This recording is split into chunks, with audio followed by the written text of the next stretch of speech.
Let's get it. 580 Sports Talk is live and direct on a Monday.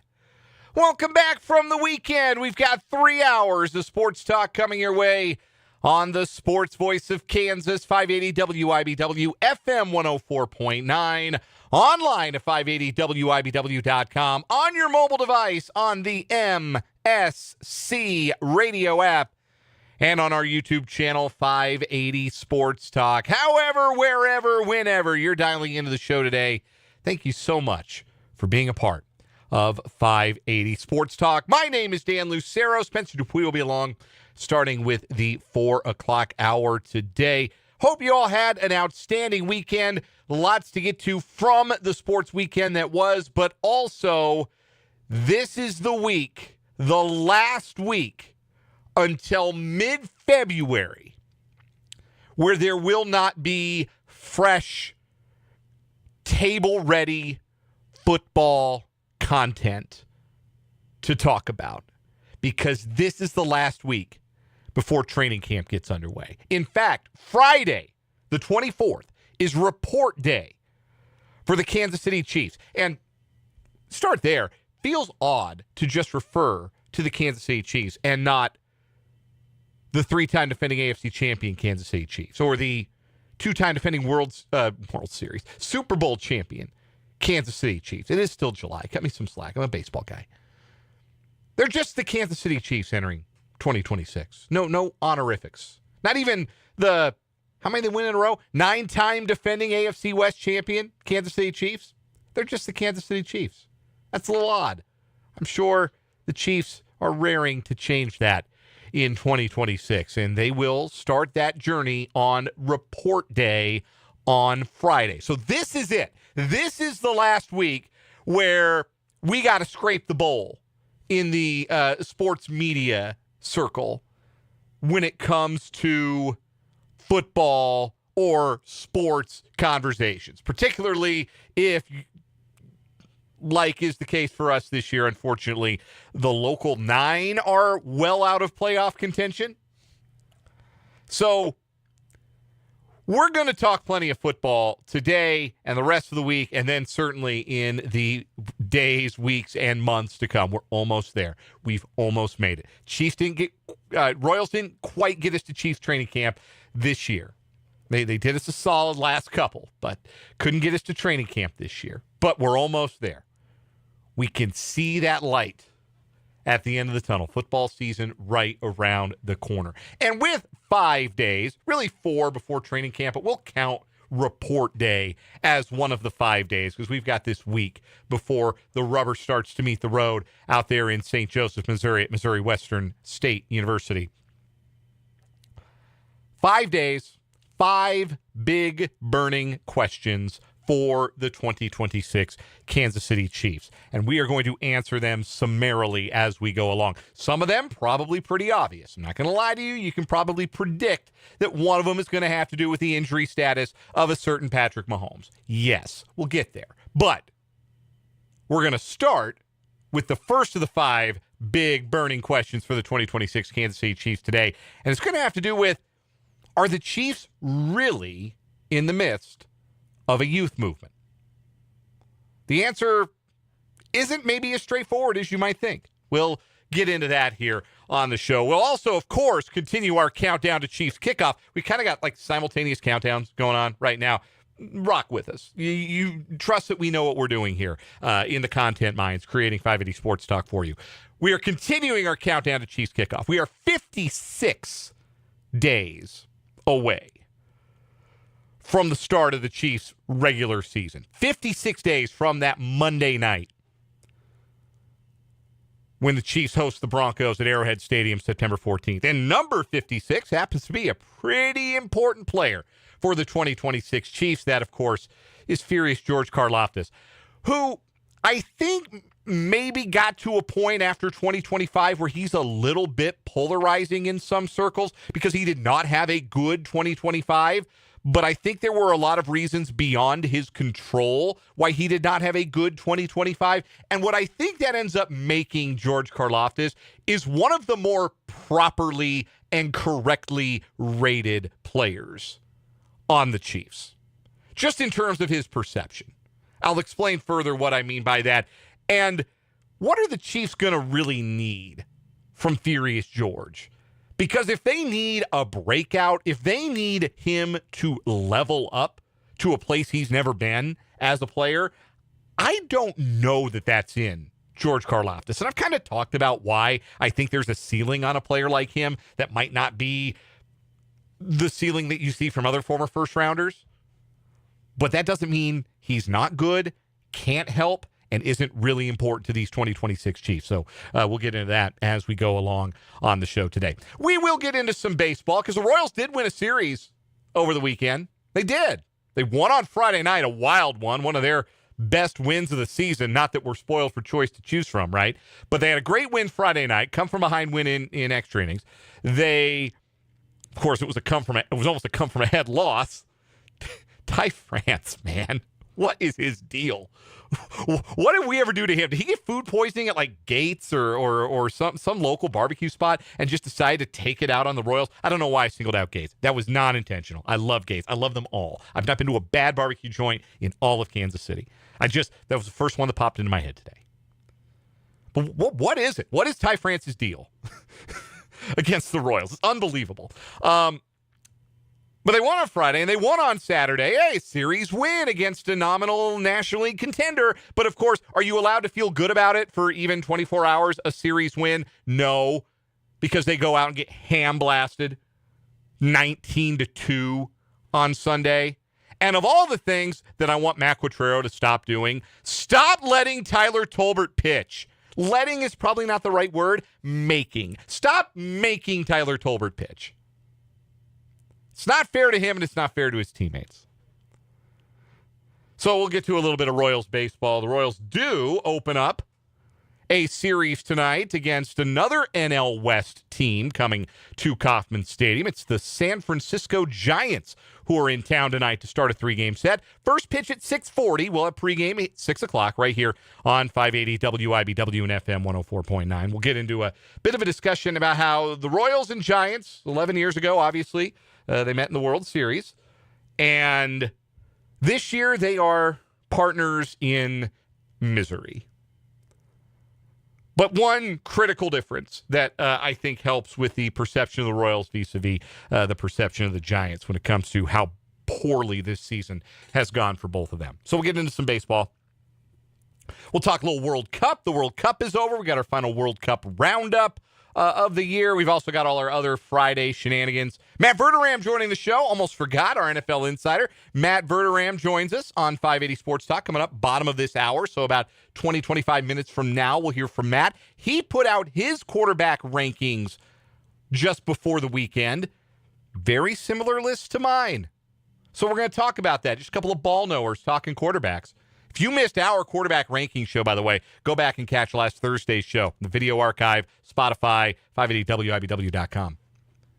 But we'll talk to Matt about his quarterback rankings and look ahead to the opening of training camps around the league, which is coming right up. Matt Verderame from Sports Illustrated joins us bottom of this hour. And as I mentioned, our other Monday fun on the show. We got our 580 Sports Talk headlines. We've got another round of What Is Wrong With You, another week getting started today. And also the good, bad, ugly from the weekend that was. You are invited and encouraged to be part of the program today. 580 Sports Talk on YouTube. We got the live chat open. Looks like that is popping today. Britt, Mark H., and Vance, a few of our regulars are in already. Good to hear from you.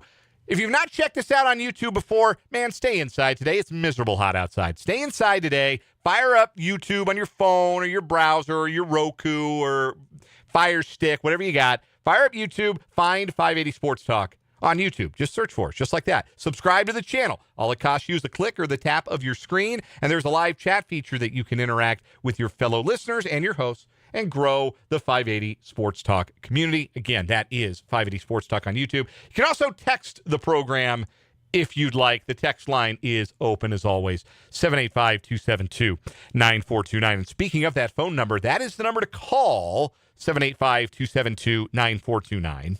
Be listening today. I've got a pair of tickets for every hour of the show today for the TBT at Lee Arena at Washburn University here in Topeka. The TBT, the basketball tournament, that starts tomorrow night at Bramlage Coliseum between JHX Hoops and Purple Rain, the KU alumni and the K-State alumni team. Wednesday night is game 2 of that 3-game series. It is at Lee Arena here in Topeka. It is a 7 o'clock start, and I have got a pair of tickets to give away every hour on the show. So be listening each hour for your cue to call, and we'll try and hook you up with a pair of tickets to go to the TBT in Topeka. All right, that's all settled. Let's jump into the show, shall we? That's your show business. Now it's time to get down to business on the program. As I mentioned, report day for the Chiefs is Friday. We're going to hear, I would assume, from Andy Reid on Friday, and then it's full steam ahead with football. Full steam ahead. Training camp, they hit the ground running. We've got football stuff to talk about every single day, whether it's somebody at the podium saying something, whether it's, Zapruder footage from up on the hill outside of Spratt Stadium of somebody you've never heard of, some UDFA making a one-handed catch, or somebody riding the cart back to away from the field, back up to the locker room, and everybody's worried, oh, did you get hurt? And it turned out you need to poop. Training camp is almost here. I can't wait. Goodness, I can't wait, especially because the Royals are down so bad. Training camp is almost here. We got 4 days, and then on Friday, it's report day. And in these 5 days leading up to the start, the proper start of Chiefs training camp, I've got a big burning question for the Chiefs for 2026 for each day. This is the first one. As I mentioned, there are no honorifics before you say the Kansas City Chiefs going into 2026. They are not the reigning AFC West champions, the reigning AFC champions, the reigning world champions. It's been a familiar position for the Chiefs. They've won and won and won over the course of this dynastic era, and then last year they stopped. And it was something that I pointed out at the very end of last season, that losing becomes a habit just like winning does.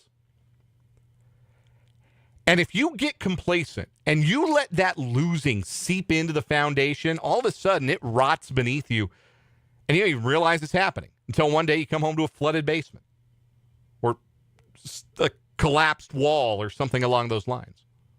It's a strained metaphor, but roll with me. The Chiefs last year, if you count the preseason, and I know it's silly to count the preseason, but again, roll with me here. The Chiefs lost all their preseason games last year. Remember that? They went 0-3 in the preseason. They went 6-11 in the regular season. They lost their final 6 games of the regular season. 6-15 overall. Well, 6-14. But if you count the Super Bowl in the calendar year 2025 to the start of January there in 2026, the Chiefs are 6-15 in their last 21 games. And that's a lot of losing. And that is what the Chiefs must avoid. They must avoid losing, seeping in to the foundation of what the Chiefs have built over the previous 7-8 years.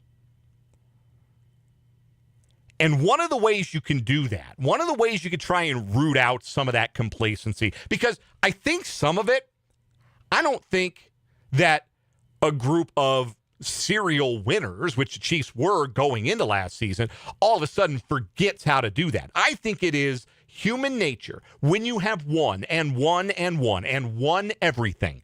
And you've got the jewelry, you've got the money, you've got everything that comes with it, all the spoils that come with all of that winning. I think it is just natural over the course of a pro athlete's career to have some complacency set in. And when you talk about the lack of attention to detail that was so costly to the Chiefs in so many facets of the game last year, some of that can only be explained by complacency. Letting the small things slip until they all coalesce to become a very, very big problem. I think that was natural. I think you saw that with a team that had been to the previous 3 Super Bowls and won the previous 3 AFC championships. And that group enters this year looking a little bit different, a little bit younger in some spots. It's important to point out, though, because if there is a big question that I'm asking here, it is, does younger equal hungrier for the Chiefs? But when you go and look at the composition of the Chiefs roster last year, they were one of the younger teams in the NFL. Their snap-weighted average age. Snap-weighted just means, more weight given to the guys who play, age by snap, basically. So you get more credit for a guy who played, all the snaps at quarterback. If your starting quarterback's 23 and your backup is 36, it's going to skew younger because of your snap-weighted age. Anyhow, the Chiefs were 9th youngest in the NFL last year, according to average snap-weighted age, 27.07 years. Tied with Cincinnati for 9th lowest in the NFL. Now, sometimes it's good to be young. Sometimes it's not so good. The 3 youngest teams last year were Green Bay, the Jets, and the world champion Seahawks. The 3 oldest teams last year were Washington, Pittsburgh, and Minnesota. One playoff team in that mix. Barely. But the Chiefs were not a bunch of graybeards last year. Okay? On balance, they were fairly young. But here is the critical distinction. This is a team that did get younger this offseason. And they got younger specifically at skill positions and on the defensive line. You look at the notable departures from the 2025 Chiefs and the age that they will be when they play, if some of them play, in 2026. Kareem Hunt will be 31 this year. Isaiah Pacheco will be 27. Hollywood Brown will be 29. Juju Smith-Schuster will play his age 30 season. And the Chiefs are replacing those components of last year's offense with rookie Emmett Johnson, second-year man Brashard Smith potentially, rookie Cyrus Allen, and second-year man Jalen Royals. They're younger at the skill spots. On the defensive line, Chiefs lost 5 contributors from last year. Their age for the 2026 season. Michael Dano will be 29. So will Charles Omenihu. Derek Nottie and Jerry Tillery will both be 30. Mike Pinnell will be 35. What did the Chiefs do on the defensive line? Well, yeah, they went and got a veteran in Kyrus Tonga, who will be 30 this year. But also, our Mason Thomas is a rookie. Peter Woods is a rookie. More snaps for Ashton Gelati and Omar Norman-Lott, who are second-year players. Other spots where the Chiefs got a little younger. 29-year-old Juwan Taylor will be replaced by either 28-year-old Jalen Moore, 25-year-old second-year man Essa Pole, or UDFA rookie Khalil Benson. And then the Chiefs did let a big chunk of their draft class of 2022 walk in free agency or trade. Trent McDuffie, Jalen Watson, Brian Cook, Leo Chanel. Those guys all potentially entering their primes. Leo Chanel will only be 26 playing this season. But the replacements for those guys, rookies, Mansour Delane and Jalen Kennedy, and second-year players like Noel Williams, Jeffrey Bassa, and Cooper McDonald. And do you know what all those rookies and second-year guys have never done? played a playoff game, made a playoff run, won a division, gone to the Super Bowl, won a Super Bowl. Let's get into this for, right? So this should be a team full of guys who might have an infusion of hunger from a young group that does not have the accomplishments and the spoils that go with them of the veteran players who are no longer Kansas City Chiefs, who the Chiefs decided to move on from. Does younger equal hungrier for the Kansas City Chiefs? That's a big question, I think, for this 2026 season. And I think it is particularly noteworthy that they got younger at positions where explosiveness and big plays, splash plays are vital and have been missing from the Chiefs' repertoire the last couple of seasons. The skill spots, running back, wide receiver, I'd say tight end, but, starting tight end's 37. And then on the defensive line as well, a defensive line that really underwhelmed last year and has a whole bunch of guys pushing 30 that are going to be replaced by young R. Mason Thomas, young Peter Woods, young Ashton Gelati, young Omar Norman-Lott. I think that's noteworthy. I am wary of placing too much emphasis on the intangible because you know what some of those guys did do in addition to, some of those guys are old, but a lot of those guys had playoff experience, had won Super Bowls with the Chiefs, had made big plays in massive games. Again, the guys that the Chiefs walked away from on the second and third levels of the defense, those guys, you could argue, just entering their primes. Great players, all pro in Trent McDuffie's case. Good, experienced players. You don't replace that experience right away. That experience only comes back with time. So it is not a point A to point B argument, younger equals better. But younger equals a different perspective. Younger equals different motivation, different energy, younger legs, which I think really helps on the defensive line. And maybe, just maybe, younger is what this Chiefs team needed. Younger is maybe what this Chiefs team needed to get focused back on the little things. Because when you're just starting out, the little things are everything. The little things are the difference. For a 4th round, 5th round pick, those are the difference between making the roster or making the practice squad. Those are the difference between getting on the field or being inactive on game day. Those are the difference between a second contract and not. How many of those guys I ran through were on second, third NFL contracts? A lot of them on that D-line. A lot of them at the skill spots. So, renewed focus, renewed energy, renewed hunger, renewed vigor, whatever you want to call it. I'm wary to put too much emphasis on that because it is intangible. I'd rather have the tangible than the intangible. Guy's not better just because he's younger. Guy's not better just because he's hungrier. But I think it's the bet the Chiefs are making, and I think they're making it intentionally. And it's going to be fascinating to see how it plays out. Want to hear your thoughts. 785-272-9429 is the number. You can also get at me in the live chat on YouTube, 580 Sports Talk on YouTube. We got Matt Verderame, our NFL Insider, coming up in about 10 minutes. We'll get your reaction and maybe a burning question or two from you going into the start of Chiefs training camp, which, again, is Friday. Report day, Friday. It's almost here. It's almost here. Matt Verderame, bottom of this hour. We'll talk some more Chiefs later on. We got some Royals to get into. We're going to give away TBT tickets, a pair every hour on today's show. We're with you till 6. We're glad you're here. 580 Sports Talk.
.331 on 580 Sports Talk. Welcome in. Glad you're along.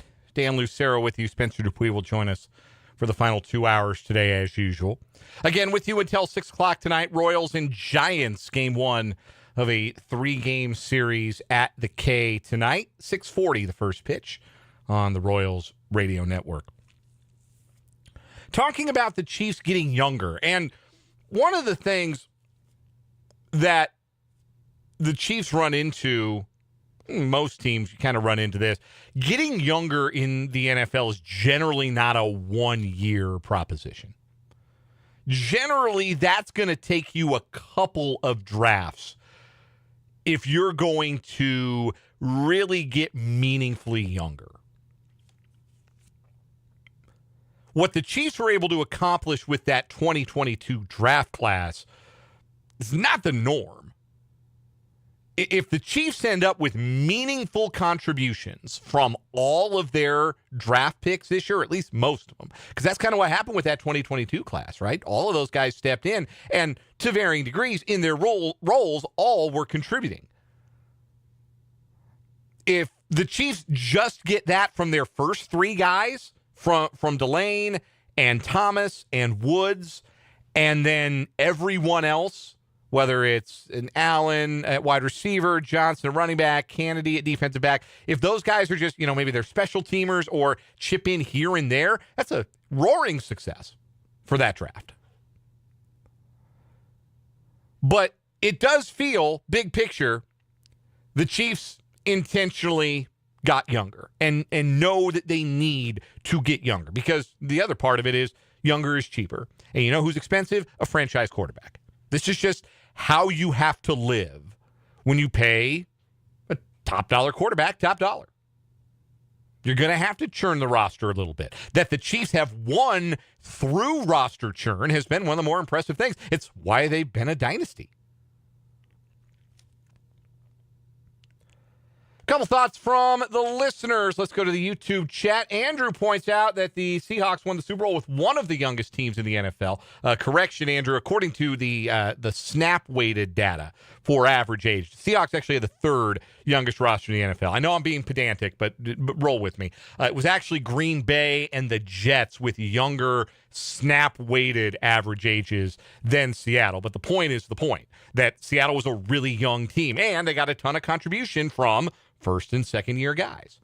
And they weren't paying Sam Darnold top dollar, and he really didn't count that much against the cap. But that's part of the reason they were able to spend big money on some guys who did help them, or kind of help them. Like Cooper Kupp was making more money than he was probably worth last year, but he had nice playoffs for the Seahawks. And you could afford, Cooper Kupp was a luxury player because you weren't paying Sam Darnold top of the scale quarterback money. It gets harder when you're paying top of the scale money and you get more reliant on the young guys. But yes, Seattle was very young, particularly on defense last year, and that is a direction that it feels like the Chiefs are trying to go, particularly on that side of the ball. Britt in the YouTube comments says youth movements with solid veteran leadership help to hold the fort down so the marinating can take place. And in my opinion, the Chiefs have that. Yeah, the Chiefs are leaning on their pillars, right? They're leaning on Travis Kelce and Chris Jones and Patrick Mahomes to be the example. And they've been great examples. Kelce and Mahomes in particular through the years. You can quibble with Chris Jones. He had the holdout one year. I know he's not been a always a paragon of effort, but he's a guy who's really respected in that locker room. He's a guy whose voice carries in that locker room, and he's somebody who is taking on a big responsibility, mentoring a lot of those young defensive linemen that we're talking about. And Kelce and Mahomes, that's just natural. Mahomes being the quarterback, Kelce being the elder statesman, both future Hall of Famers. But yes, that is another part of that process that ideally makes the process easier and gives you a chance to acclimate a little bit with young guys is if you have that level of leadership in place. And the Chiefs certainly do. Appreciate the thoughts. Again, 580 Sports Talk on YouTube. Vance asked if Mitch Holthus's training camp reports are coming back. August 3rd. That's when they're coming back. Programming note, August 3rd. The start of our daily hits with Mitch Holthus, the voice of the Chiefs from Chiefs training camp. August 3rd through August 29th. All August long, we'll hear from Mitch and Chiefs training camp.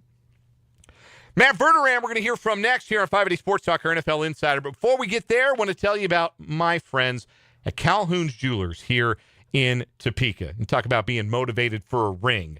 If you happen to be one of those who is motivated to go get a ring, go to Calhoun's Jewelers. They will take exceptional care to make sure your experience is the best one as a customer that it can possibly be. It can feel daunting. There are so many rings, so many choices. How do I know if I'm making the right one? How do I know if I'm getting a good deal?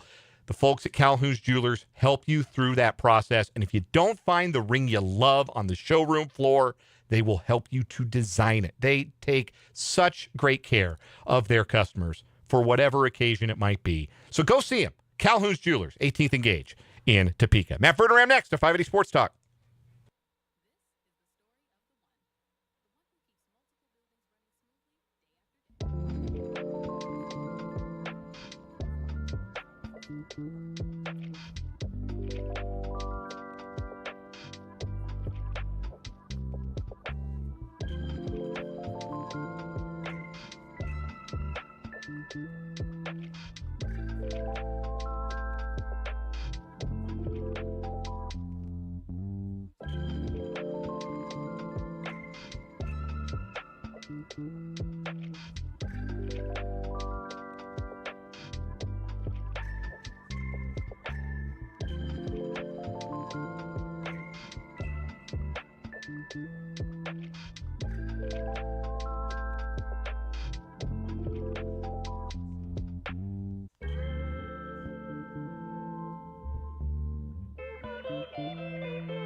Matt Verderame is our NFL insider on 580 Sports Talk, and we are joined by Matt Verderame on the Fleming Place Wine and Spirits Hotline every Monday at this time. In addition to his work at SI.com, Matt also appears on That Football Show on the KC Sports Network and also has his own Patreon, the Matt Verderame Show, that you can go on and subscribe to. And Matt, we've almost made it. Training camps this week. We're almost there. I know. Thank God. We needed to be here as soon as humanly possible. Yes. Oh, goodness, yes, we do. Report date for the Chiefs is Friday. We are almost there. And how you can tell we are almost there is because it is list-making season.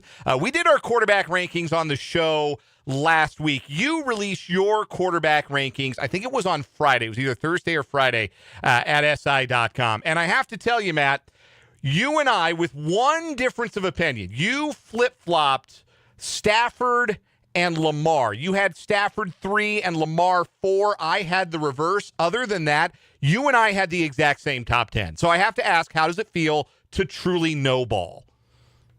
It feels good. Feels good. Listen, there's a lot of things in life I don't know about. That's my wife. She'll list them all off twice. But, I watched the sport, and I really, not to be a chest-thumping clown, but I really do want, like, there are times some of these lists come out, and you really wonder to yourself, like, do these people watch football? Like, has anyone, or are they just asked, like, they just pull them out of, like, a broom closet, like, you, rank the top 10, here's a list of names, good luck to you. It's always funny, there used to be a series, a written editorial series, where somebody would come up with, like, a fake prospect that was going to be entered the NFL draft, and they would write it up like it was a real prospect. Slap a name on it, like, digitize the whole thing, like AI before AI, essentially. The amount of people who would respond to it, who'd be like, yeah, I watched that guy. He played great against Tulane. Just staggering. It's staggering. And then like, it all just gets deleted like that. Like, it was always a great read and a great bit. And I feel like you could get some of those same people with some of these lists. So let me start with this, Matt. Who was the quarterback on your list that was the hardest to reckon with? Who was the one that you struggled the most with before you finally found him a home on your list and said, yeah, I'm going to put him here? There were a few. Honestly, probably Bo Nix.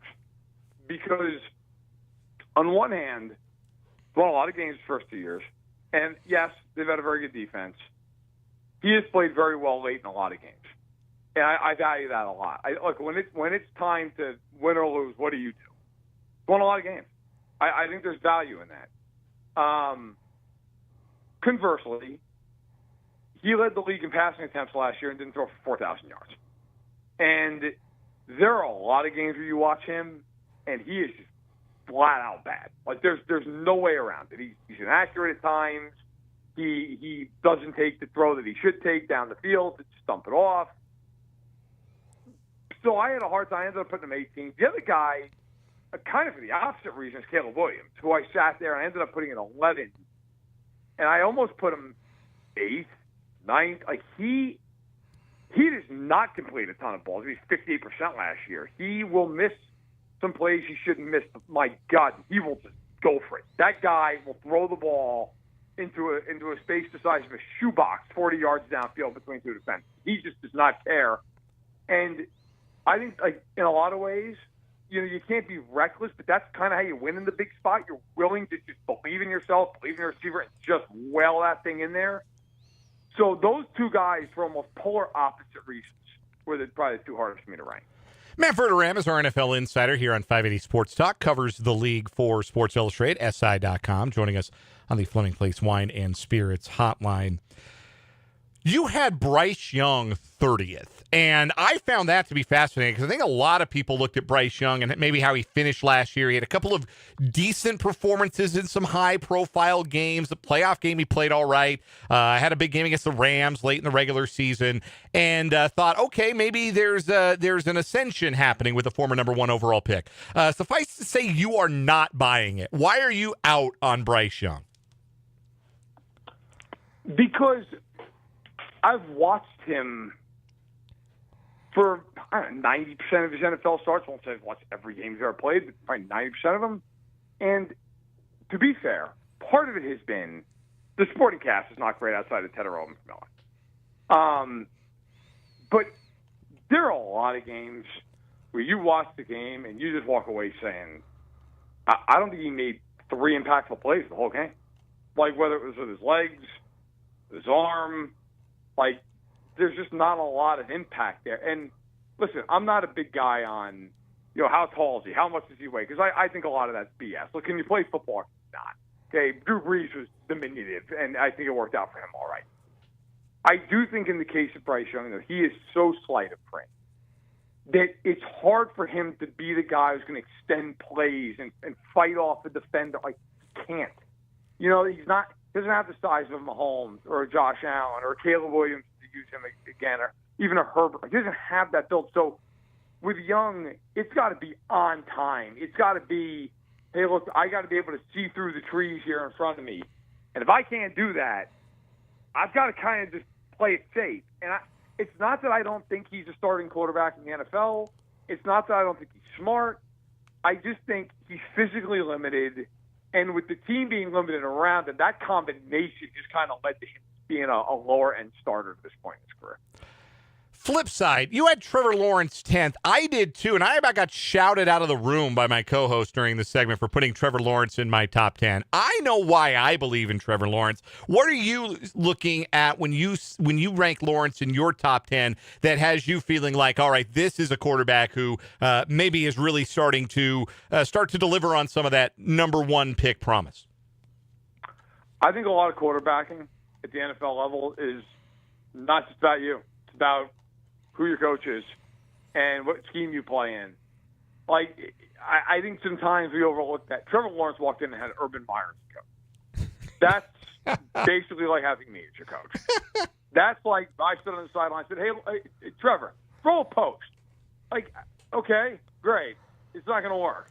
Liam Cohen is a very, very highly respected offensive mind in the league. He gets along exceedingly well with players. He understands them. He comes to that McVay tree a lot like Sean McVay in the way he coaches and the way he thinks. I think last year you started to see that really come on. I remember talking to people in Jacksonville, and first half of the year they're 500, and there was a lot of conversation. Hey, look, just wait. Like we're almost like we're on the come up. Watch, and then you hear that sometimes. You're like, okay, yeah, we'll see. They ended up winning, I think it was the last 8 games of the season, and he threw 15 touchdowns and 1 pick in his last 6 games. He was spectacular. And the knock on Lawrence has always been, well, he can make the great play, but can he just make sometimes the play that's obvious? Can he make the easy play? That is still the one knock on him that I think is fair. Sometimes he'll have a ball that it's an easy 12-yard throw. Just hit him, and the ball's sail, or the ball's in the dirt. If he can clean that up, I think the sky's the limit for him. And I think Cohen is the right guy to have there to coach him up. Another guy that I had a lot of trouble ranking, maybe my toughest rank, was C.J. Stroud of the Texans. You had him 19th, sandwiched between Bo Nix and Aaron Rodgers. I've seen Stroud be really good, but the last time I saw C.J. Stroud, he was really, really not. And I think recency bias knocks him down a lot of rankings like this. But in your mind, what is your biggest concern for Stroud moving forward, and what maybe makes you a little bit uncertain about his ability on a roster that really around him looks like it could be Super Bowl caliber? Yeah, I mean, again, not to beat a dead horse here, but I think it's a lot of situational stuff. Like, he, as a rookie, played phenomenally to the point that I really walked out of his rookie year thinking, like, okay, this guy might be a top 3 quarterback now. Like, right now, second year, that level of play. the offensive line was horrendous the second year. And then Diggs got hurt, Dell got hurt, things fell apart. Last year, line was better, not great, but serviceable, solid, average. They didn't really have the weapons outside Nico Collins. He got hurt. He missed a handful of games. And that offense under Nick Kelly just never really took off. And I look at them this year and I kind of say, like, what's different? What's going to be different? I mean, Tank Dell, God bless him. I hope he can come back and play. Like, kind of have to see it to believe it. You know, they have, okay, Jaden Higgins, maybe he's that guy. You know, he's promising as a rookie, so maybe, okay. You know, David Montgomery to me at this point, you know, it's fine, but I don't know, that really, moves the needle, changes my opinion of their offense. And then you just kind of start looking at them, and it's like, look, man, I hated the scheme last year and the way they played. It felt like they didn't have enough built-in answers on third down. It felt like they didn't have enough built-in answers when it was obvious passing situations on second down. Is that going to change? Because if it doesn't change, then why is he going to change? What's going to be better? What's going to happen? And watching him, look, I still am a believer in the talent. I think talent-wise, C.J. Stroud is a super talented kid. But it doesn't matter if he's got one viable receiver to throw to. The offensive scheme is and the offensive line is Like, at some point, if very few guys, you can just drop them into a situation, and they're just going to be great no matter what. Very few. I mean, we're talking like the first ballot Hall of Fame type players. But most guys, they got to be in the right scheme. They got to be in the right system. They got to have the right coach. That doesn't happen. They're going to struggle. Last question for Matt Verderame, our NFL insider here on 580 Sports Talk, who joins us every Monday at this time. Are there more good quarterbacks in today's modern NFL, or are there just fewer crappy ones? Oh, there's plenty of crappy ones. There will always be crappy ones. Always. I think what is happening right now in football, the worm always turns, right? It's cyclical. And for about a 10-year period, we just kept seeing these quarterback numbers going up and up and up and up and up. Where it's more passing yards per game, more touchdown passes per game, less picks. Well, defensive. A lot of them have said, you know what we're going to do? We're going to put speed all over the field. We're going to get lighter at the end. We're going to get lighter, but quicker and faster, and can shoot gaps at key tackle. Our linebackers are not going to be 250 anymore. They're going to be 230 pounds, and they're going to be rangy in coverage. They're going to be former safeties. We're going to move guys all over the place. We're going to give you a ton of stuff pre-snap that is alive, and it's going to be all post-snap recognition. And how quickly can you diagnose it in under 3 seconds with a bunch of guys screaming into your pocket? How many guys can handle that? The answer is very few. And so what offensive coordinators now are starting to do is say, okay, you know what? You want to go light? We're going to go big. We're going to go with 2 tight ends, 3 tight ends. We're going to run the ball more. And so now you're seeing those numbers, those passing numbers that were just going up, up, up, up. Now they're coming back down. And I think what also is happening is as the sea change is happening in the NFL, a lot of quarterbacks, they can't switch styles, can't play like that. Where, you know, the Mahomeses, the Allens of the world, Burrow when he's healthy, those guys can kind of just adapt to whatever you need to do. It's not as easy. And by the way, it's not the quarterback. It's the other coordinators. Some of these offensive coordinators, like the GM's looking at it going, we got to play more 12 personnel. We got to play 2 tight ends. And the coordinators go, I don't know how to do that. Like, we've been playing 3 wide receiver sets for the last 15 years. Well, great. It doesn't work now. Figure it out. I think we're seeing that change. And I think what's happening is very few teams have truly been able to accept it and embrace it and adjust to it in real time. Matt Verderame covers the National Football League for Sports Illustrated and SI.com, appears on That Football Show on the KC Sports Network, has his own Patreon, The Matt Verderame Show, and joins us every Monday on 580 Sports Talk. Matt, appreciate the time. We'll do it again next week, and we will take a time out here on 580 Sports Talk. Come back with the good, the bad, the ugly from the weekend.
The good, the bad, the ugly from the weekend that was. Let's start with a good.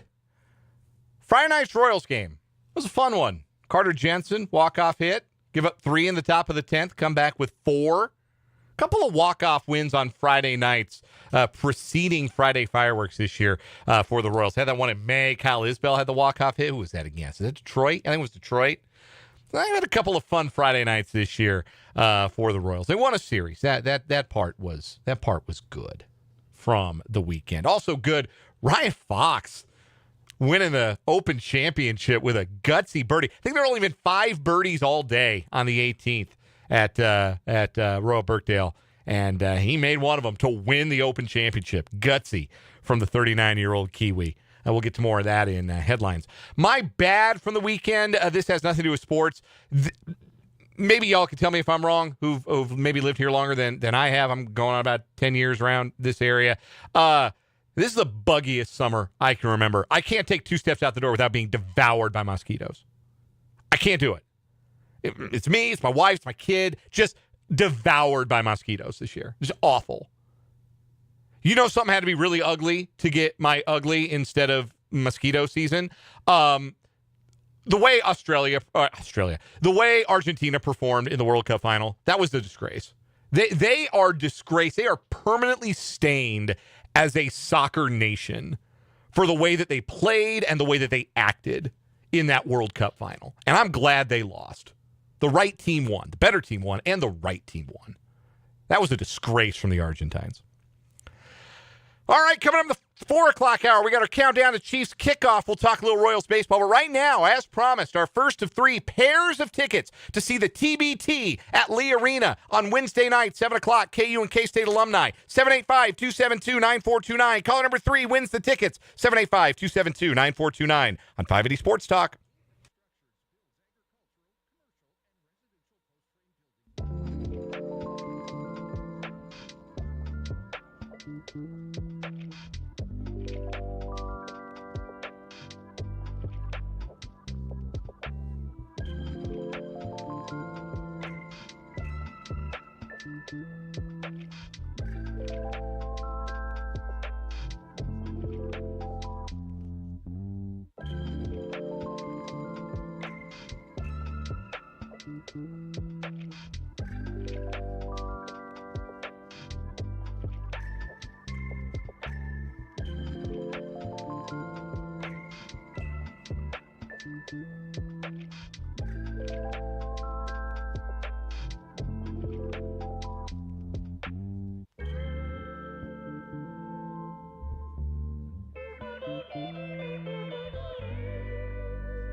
Let's get it. Now, number 2, 580 Sports Talk on a sweltering Monday afternoon in the capital city. Dan Lucero and Spencer Dupuis with you on the sports voice of Kansas, 580 WIBW FM 104.9, online at 580WIBW.com, and on your mobile device on the MSC radio app.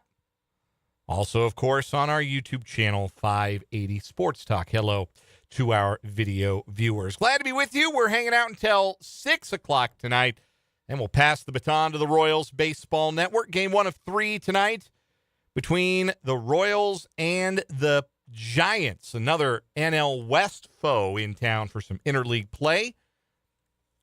Again, first pitch tonight coming at 6:40, so the pregame coverage at 6 o'clock. Michael Wacha on the hill for Kansas City. And a guy whose first name I don't immediately know off the top of my head, last name McDonald. Trevor McDonald is your starting pitcher for the San Francisco Giants. I said that, but I hadn't turned my mic on yet. Okay. Welcome, Spencer. Glad your mic is functional. I would have assumed that it was because I just did an hour behind that mic. So yeah, I thought I clicked it, but I clicked the off button. It'd be like that sometimes. Anyhow, Royals baseball again tonight, 6 o'clock. Pregame, 6:40. First pitch. The Royals playing 667 ball since the break. Don't let them get hot. If they were to play at that precise pace the rest of the way, that precise pace, win 2 out of every 3, they would finish exactly 81 and 81. Wow. So that's how much better they have to play to to have a winning season. And you got to win 2 out of every 3. Where would they be in the wild card race at that point? Well, that's tough to say. Hypothetically speaking, right now the third wild card is Boston, and they are 2 games above 500 at 50 and 48. Okay. So pretty far yes, away. we are still at a point where there are only 6 teams with a winning record in the entire American League, and one of those is Texas, 1 game over 500 at 50 and 49. The American League still sounds like it's still terrible. The yes. Eastern Conference in basketball of the last 10 years. That is a great comparison. This is exactly what it feels like right now, is the old Eastern Conference in the NBA. When the Wizards made the playoffs and they had like 35 wins or something. Yeah, I remember one year there was like a 36-win team. And then one year in the NBA, there was a 50-win team. I think the Warriors won 50 games one year and didn't make the playoffs. So, yes, not that the wild card chase in the National League is all that much more inspiring. Like the third wild card right now is a virtual tie with St. Louis, Miami, and Pittsburgh, all 4 games over 500. So it's not as though the National League playoff field is all that much more exceptional. It's just there are like I don't even know how many teams would you say are really good. I don't know that there are any really good teams, and there aren't really that many like miserable ones either, like the Royals, the Angels, the Rockies, the Giants, and the Mets. Like that's really it for just being, well, the Athletics are bordering on wretched. They have the same record as the Giants, so we'll lump the Athletics into that mix too. But yeah, just a whole lot of mid. That's the story of this baseball season. You got the Dodgers and the Brewers and a whole bunch of mid everywhere else. Everything is mid. That's if you don't know what I mean by that, ask your kids. Or your grandkids. Text the show, 785-272-9429.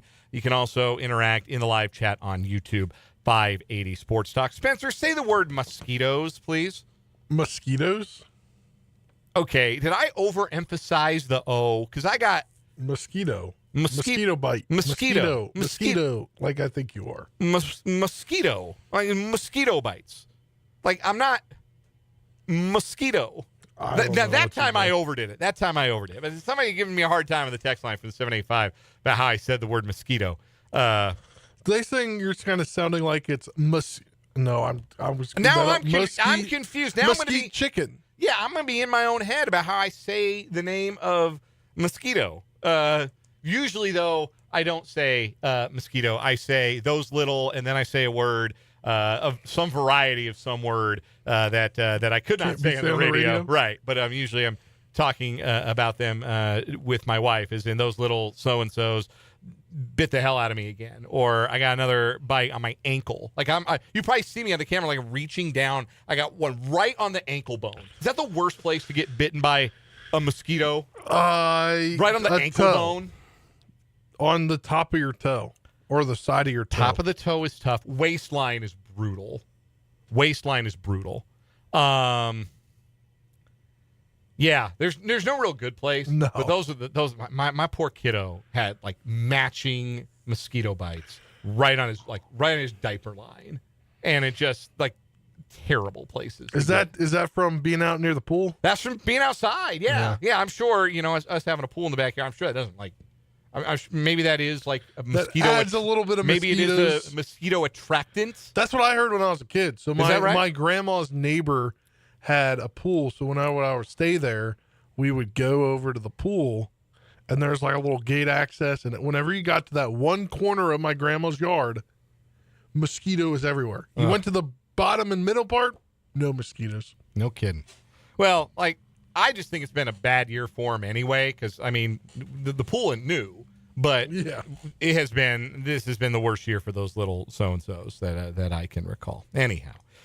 Coming up this hour at 580 Sports Talk, we're going to get into a little baseball because the Royals did win a series this weekend, and I want to talk about the two things that they're not allowed to do anymore if I were in charge. And goodness knows I'm a pretty long way from being in charge. But there are two things this weekend the Royals are not allowed to do anymore ever again.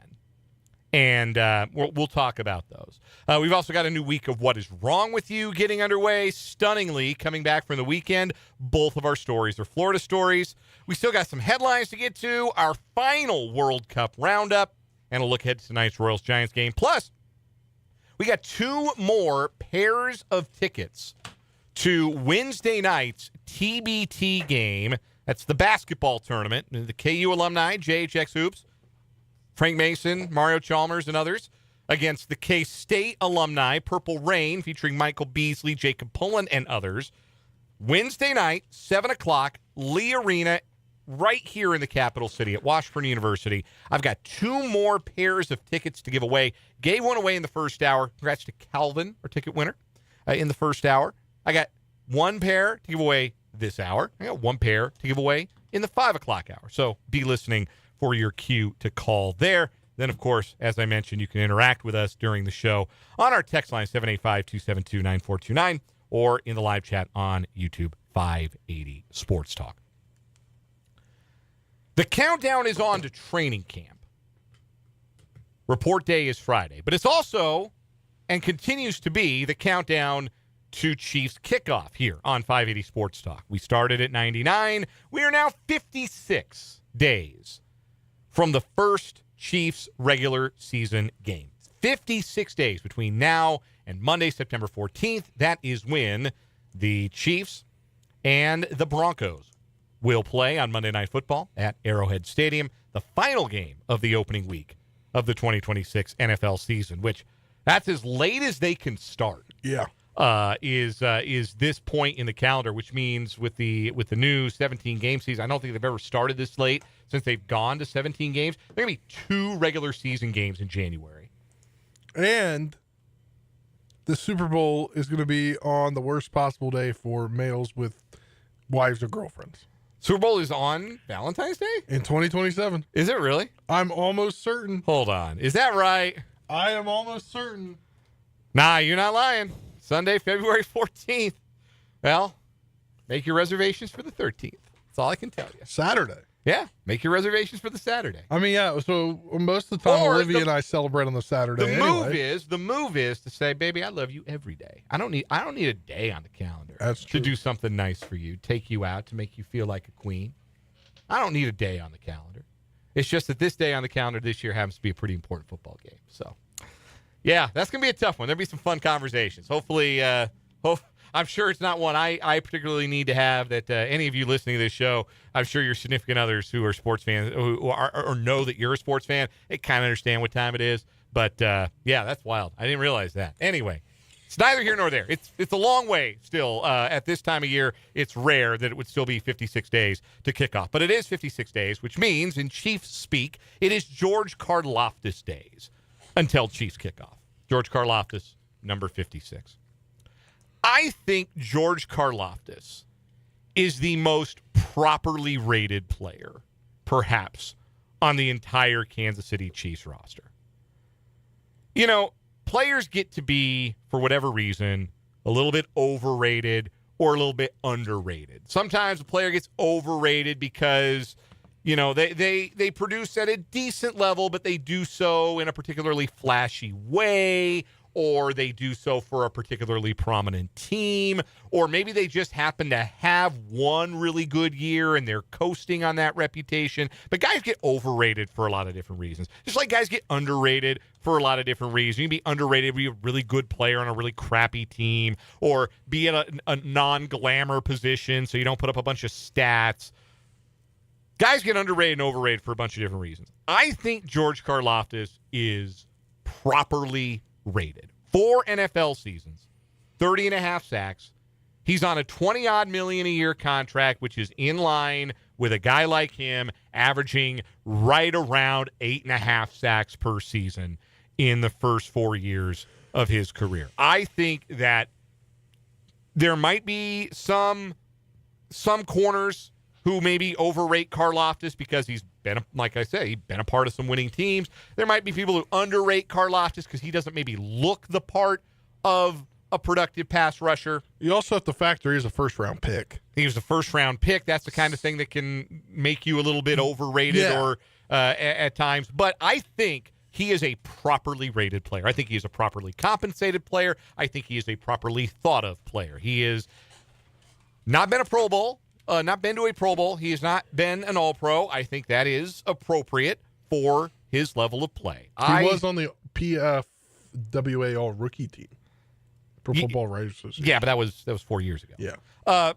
I think that George Karlaftis is a properly rated player. He is an effective pass rusher with a high motor. His, like I said, compensation is fair relative to the other productive pass rushers that are kind of in his class of player. 2 questions about Karlaftis. Is there a leap to a higher level of play for George? And I've talked about this before, and I'm pretty sure we might have brought it up when we came upon Karlaftis in the countdown last year. I am not sure that there is a version of Karlaftis who does elevate to being an all-pro or being a perennial double-digit sack guy or somebody who's going to put up a season that looks like what a prime Justin Houston or a prime Tamba Hali. I was going to say prime Derek Thomas, but let's be real. Nobody's touching prime Derek Thomas. That's sacrilegious to even think about. Anyway, but like, you know what I mean. Guys like that who are perennially 12 to 15 sack guys, I don't think that is the kind of player, that is the level that George Karlaftis can get to. I think that he's not limited athletically, but just limited in the sense that his carrying trait is always going to be his motor and how hard he plays, and he's going to get a majority of his sacks on plays like that where the quarterback's in the pocket for a long time and maybe scrambles out and Karlaftis chases him down. Like that's the picture in my head. When you think of the great sack guys, like if I tell you picture a Derek Thomas sack, it looks like a shark devouring his prey. Yeah. Right? Like you think about J.J. Watt. Yeah, a J.J. Watt sack or a Chris Jones sack, for that matter. Like, you have a picture in your head of what that play looks like. For a George Karlaftis sack, it looks like an effort sack, a motor sack, a sack where the quarterback has been in the pocket for 3, 4, 5 seconds trying to create time and space, and Karlaftis finally beats this guy around the edge and never gives up on the play and gets his man. And he's done it for an average of 8.5 times per season through his first 4 years. And that's a good player, a consistent source of production for the Kansas City Chiefs. I think if you look, though, if you add in the postseason sacks, it's really good. Like, his numbers are really good. I mean, he went to the postseason the first 3 years of his career. He's minus got year one. 8 career playoff sacks. That's not nothing. Minus year one in 23, he had a total of 13.5 sacks. If you accumulate regular season and season sacks, then the next year he went and had 12 if you combine cumulative sacks. And then last year he only had 6, but he was dealing with a broken finger. We're gonna get to last season. He had 10 George TFLs too. So 8 career playoff sacks in 10 playoff games. 3 of those did come in one game. He had the 3 against Houston, who couldn't block a soul in that 2024 season. But 8 sacks in 10 career playoff games. He's got 1.5 sacks in the 3 Super Bowls that he's played. Productive, solid, good player.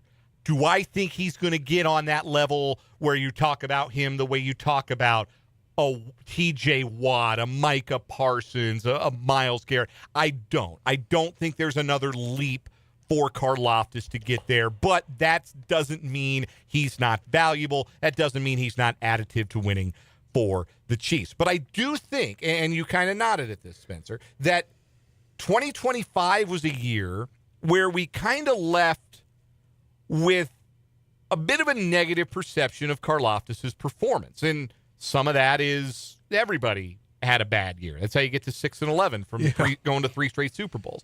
But 2 things happened that were beyond Karlaftis' control that made the season feel like a bummer.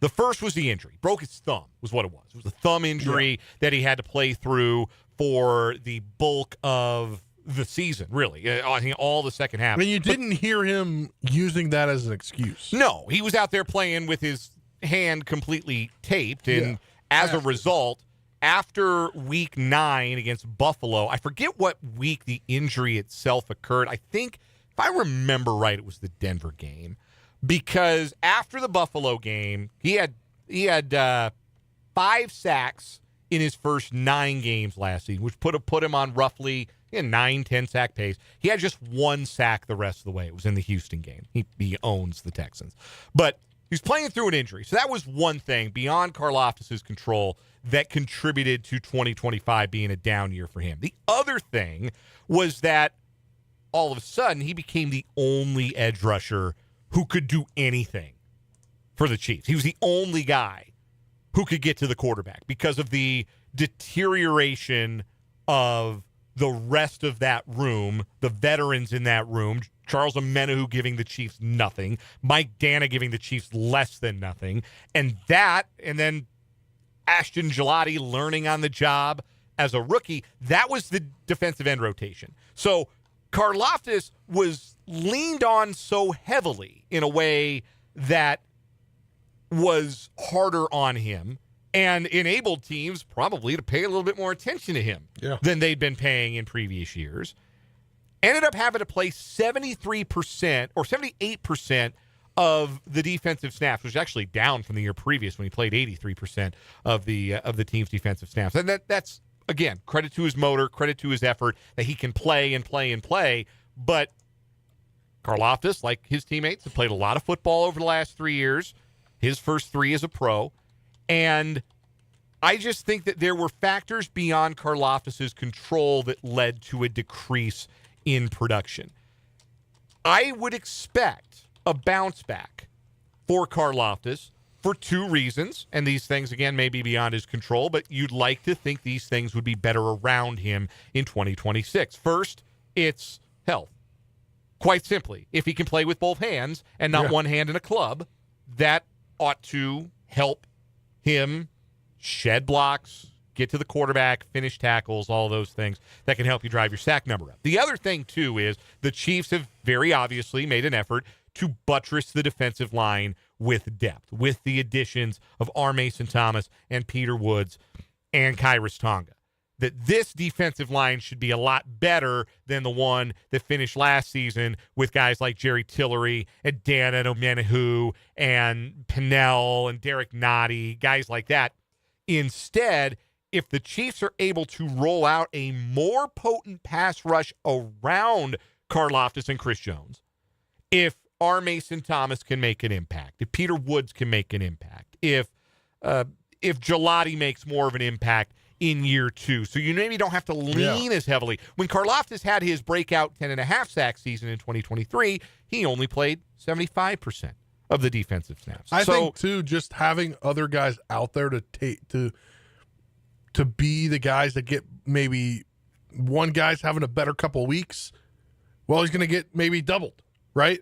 So then it'll give Karlaftis more opportunities because there's a lot more out there of guys who should be able to go after the quarterback. Karlaftis returning to his previously established level of production, I think that would be the expectation for 2026 rather than him, even though he's only 25. That's the thing, too, about Karlaftis. He's younger than a lot of guys who are entering their 5th year in the league because he came in really young. Yeah. He turned 25 in April, so this is his age 25 season. So I think it is wholly reasonable to expect that he's right around that 8 to 10.5 sack range where he got to. He had 8 sacks in 2024. That was the year he had the most quarterback hits of his career. And he had 10.5 sacks in 2023. The question will be, do the Chiefs need more from Karlaftis? And I don't think it's a good thing if the answer is yes. I don't think it's a good thing if the Chiefs are going to say, well, if we're going to have a functional pass rush, if we're going to really improve getting after the quarterback, we need Karlaftis to go out and get us 15 sacks. They need to be able to have the level of depth and production around their best guys that Karlaftis being a 10, maybe an 11 sack guy is good enough because Chris Jones increases his numbers, because Gelati is better in year 2, because Thomas is an impact right away, because Woods is an impact right away, because maybe some more of those cornerback blitzes get home than got home last season. But it can't be a scenario where the Chiefs are leaning heavily on Karlaftis to be as productive as those elite pass rushers, because I do not think he is an elite pass rusher himself. I think he's a very good one. I think, obviously, you can win with George Karlaftis as a starting defensive end because he produces. He has been consistent in his career. No season less than 6 sacks over his first 4 years.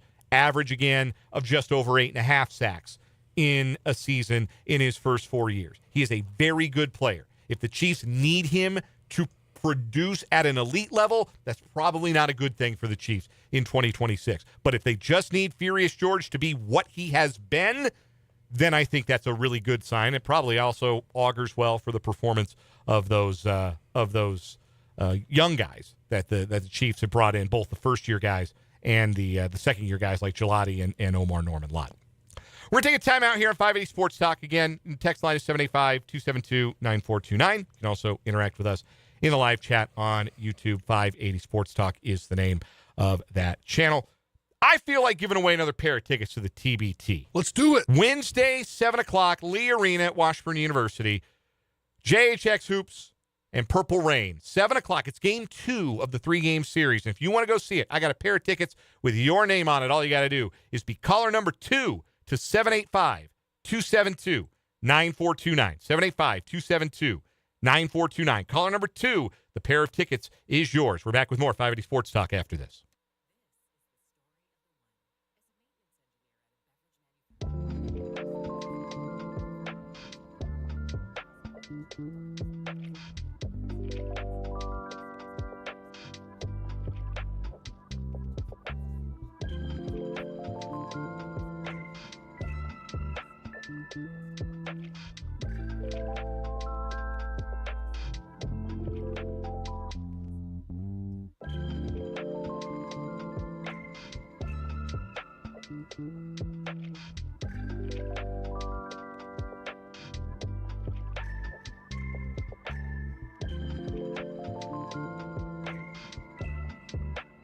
So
what is wrong with you time on 580 Sports Talk? Brand new week means two brand new stories to get into. I will begin with my story today. Both of these stories are Florida stories, and I love how old-fashioned our story today is. You've got the old distract the clerk while your henchman perform the robbery inside the store. Something quaint about a crime like this. We go to Lakeland, Florida. I've been there. 47-year-old man has been arrested yet again. Oh, boy. Yet again. I love how it says that. After a body wash heist was reported late last month. Look, it's been hot here, so you know it has to have been a miserable summer down in South Florida. And so, you know, you're probably smelling funky. You need to get your smell good going and get some body wash for you. Well, generally you want to purchase it legally, not steal it. This 47-year-old gentleman did not do that. The incident happened June 29th at a Walgreens. Upon arrival, deputies learned the three suspects had entered the store together. One distracted the store clerk, as the other two filled bags with several containers of body wash. The trio left the store together without paying for the stolen items, which were valued at nearly $650. How many things of body wash run you $650? You figure they're, like $8 each, I think? So I guess it depends on, what you're buying, right? Like you get one of these, these are all online. I'm trying to see what's the cost if I go buy what they got at the Walgreens. That's what I'm trying to figure out here. I guess Walgreens might charge more for the convenience. A bottle of Walgreens brand cucumber green body wash. I don't like cucumbers. That would not make me particularly happy. A bottle of Walgreens brand will run you $6. Okay, so probably $8. Bottle of a fancy bottle of Old Spice will run you $13. This is according to these are I think local Walgreens prices. So anyway, let's say you're getting the high-end stuff. $650 divided by 30. That's 50 dang bottles of body wash. That's a lot to put in the bag. It's a lot. Those need big bags. Upon a review of the surveillance footage, investigators said they recognized one of the female suspects, females in quotes, oh boy, as 47-year-old Gerald Cobbs due to his extensive history of previous arrests. Cobbs is known to dress as a female, the release reads. Further investigation revealed Cobbs had recently been arrested by the Lakeland Police Department on an active warrant and was already being held in the Polk County Jail. As a result, Cobbs now faces an additional charge of petty theft with prior convictions, though detectives said they're still trying to identify his two accomplices. Per the sheriff's office, Cobbs' criminal history includes 27 felony convictions and 17 misdemeanor convictions, Jeez. Most of which are for theft offenses. He's already been incarcerated 8 times, serving a combined total of over 11 years. He was most recently released from prison in October 2025, according to Polk County Sheriff Grady Judd. Yes, Grady Judd! Yes, him again. Our organized crime detectives recognized him almost immediately because they've dealt with him so many times before. If he would put as much effort into earning an honest living as he does into stealing, he wouldn't keep ending up in jail. That's the thing about being a career criminal. You got to be like better at it than this, right? Yeah. You would think you maybe better at it than this guy is. Would be just like a reasonable goal, reasonable expectation. Not be incarcerated for 11 of your 47 years on this earth because you just can't stop taking things. I don't know. Just a thought I had. But that's how my brain works. What's your story today? Yeah, we're going to go to Flagler County, Florida. The Flagler County Sheriff's Office has accused a Florida man of coming up with a plan to beat his court-ordered drug test. Executing what on paper might look like a good plan proved to be difficult. His first mistake was climbing behind the wheel on July 14th and driving to submit his urine sample. A deputy stopped James Shepard, 52, as he pulled in because, according to the sheriff's office, his license was suspended. That's a violation of the felony probation he was serving for multiple burglaries and thefts. News 6 reported. He was arrested on charges of violating probation and taken to jail in the backseat of a patrol car. What Shepard had was trying to get his urine test done, right? Mm-hmm. For his court-ordered test. Well, he strapped something to his groin, what the sheriff's office referred to as a jerry-rigged Whizzinator. The Whizzinator! Wow! It was constructed of a fake bladder that had fake urine in it. There was a heating pad to wire it and a fake penis attached. Thank you. For comedy's sake, yeah. So he, I don't understand why he was driving to. But thanks to the camera in the patrol car, there's video evidence of him ditching the device. So he knew that he was going to get searched when he went into jail, right? Sure. So as they were driving to jail, he kind of took off the fake bladder and took out the fake peen, and he left it in the patrol car. After complaining of a shoulder injury and having the handcuffs moved to the front, he was then seen reaching in his pants and finally removing and tossing the wet wiener on the floor. When the deputy found the Whizzinator, Shepard said it wasn't his. The video That's not mine. appeared to contradict his claim. He's now facing charges of driving without a license, violating his probation, defrauding a drug test, and tampering with evidence. So, why would you drive around with that thing on? Like, I would think that'd be the kind of thing, like, maybe you apply when you're not, like, you're about to get out. Like, I don't know. I wouldn't want to, like, drive around or, do anything other than the thing I needed it for. Does he not have a phone to Uber there? Because he could have Ubered there. He could have. Oh, yeah. Driving with a suspended license is kind of a cherry on top That's here. the whole reason he kind of got. Like, he got found out was because he decided to drive with his suspended license, and the cop knew he was coming, so they're like, he's pulling into the station. So, if you are old enough to remember or have this particular memory, when you heard us say the word Whizzinator, your mind probably went right to former Oregon Ducks and Minnesota Vikings running back Ontario Smith. Ontario Smith was the one who brought the Whizzinator into the public conscience because he got detained at the airport with one in his bag and also vials of dried urine.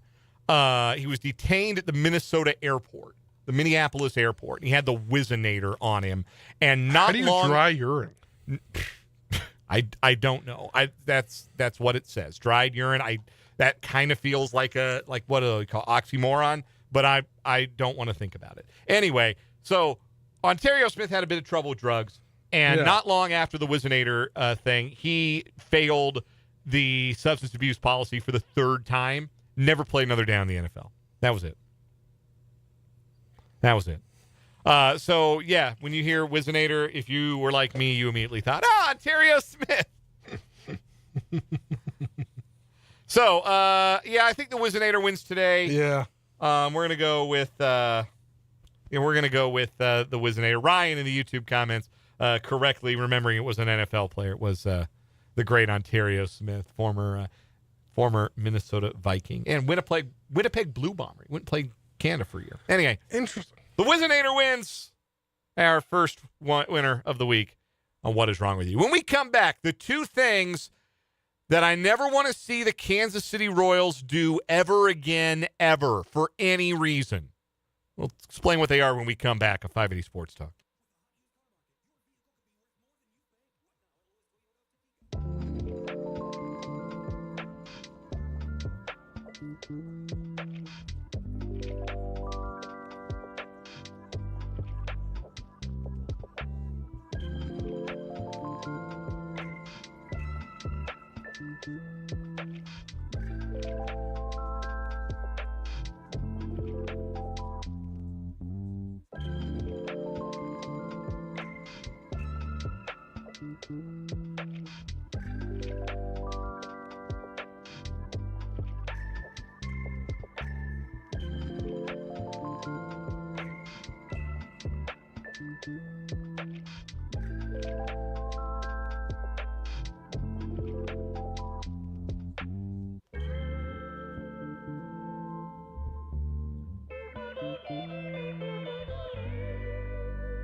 .442 on 580 Sports Talk. A little more than halfway through today's proceedings. Dan Lucero, Spencer Dupuis with you here on the Sports Voice of Kansas. Royals and Giants coming up tonight. First of a three-game set at the K between one team in last place and one team only not in last place by grace of being in the same division as the Colorado Rockies. A couple of severe disappointments any way you look at it. The Royals and the Giants tonight. 6:40 first pitch. Again, 6 o'clock pregame on the Royals radio network. But the second half did start brightly for Kansas City. Carter Jensen, his first career walk-off. Yes, they won the series against the Padres on the weekend. Friday's was a wild affair. The Royals had a lead into the ninth, coughed it up with 2 outs and nobody on, then gave up 3 runs in the top of the 10th after leaving the bases loaded with nobody out. They somehow managed to load the bases against Mason Miller in the bottom of the ninth, and then they sent Josh Rojas, Lane Thomas, and Vinny Pasquantino to the plate against Mason Miller, and that went how you would have expected it to go. Then the Royals gave up 3 runs in the top half of the 10th inning, but managed 4 of their own on Carter Jensen's walk-off 2-run single. The Royals won Friday night's game 7-6. Saturday was about as routine as wins get for the Royals. The bullpen did a nice job picking up after Randy Dobnak managed 4 1/3 innings in his spot start. Steven Cruz pitched out of a jam in the 5th. Daniel Lynch, 2 scoreless. Beck Way, Eli Morgan, each a scoreless inning. Salvador Perez homered, moving closer to the Royals' franchise record for home runs. Lane Thomas also ding-a-dong, and the Royals won on Saturday 6-1. So they had guaranteed themselves a series win and a happy start to the second half. And then they went and flushed all those good vibes down the toilet because they lost 19-2 on Sunday. Got real bad late with Tyler. It was a disgusting baseball game. Noah Cameron once again struggling. 7 runs on 9 hits in his 5 innings. Beck Way gave up 4 runs. Only one of those was earned due to a Tyler Tolbert error. Lucas Erceg came in, gave up a grand slam in a 5-run 8th. Then the Padres piled it on in the 9th. And a real quick aside about the Padres. I want a real quick aside just about the Padres in general. What an unpleasant and unlikable group of baseball players. Just some of the worst vibes. Like, Royals vibes are bad because they lose a bunch. The Padres vibes are bad is because those dudes all suck. Like, there is no less likable a pair of stars on any team in baseball than Manny Machado and Fernando Tatis Jr. Tatis will always be smeared as a steroid cheat. Should be noted, he hasn't hit 42 home runs in a season since he got popped for steroids not long after that. Very good player, but he's only got 7 home runs this year. He hit one off of Matt Strahm. He hit 2 on the weekend. Hit one off of Strahm yesterday, that Matt Strahm's daily home run delivery, and acted like it had won the World Series the way he Cadillaced around the bases. Just an arrogant and unlikable player. And then there's Manny Machado. He's going to the Hall of Fame. Like, the numbers are all there. The gifts are manifest. He's one of the best players of his era. That's undeniable. But just so unpleasant to watch play. Anytime he hits the ball on the ground, it doesn't matter if it's a 3-hopper right to somebody or if it's a scalding ground ball that looks like a base hit until Bobby Witt Jr. dives and robs him like he did on Saturday. It doesn't matter. If Manny Machado hits the ball on the ground, he's out by 40 feet. I've never seen him run out of ground ball. He's a disgrace. I can't stand that guy.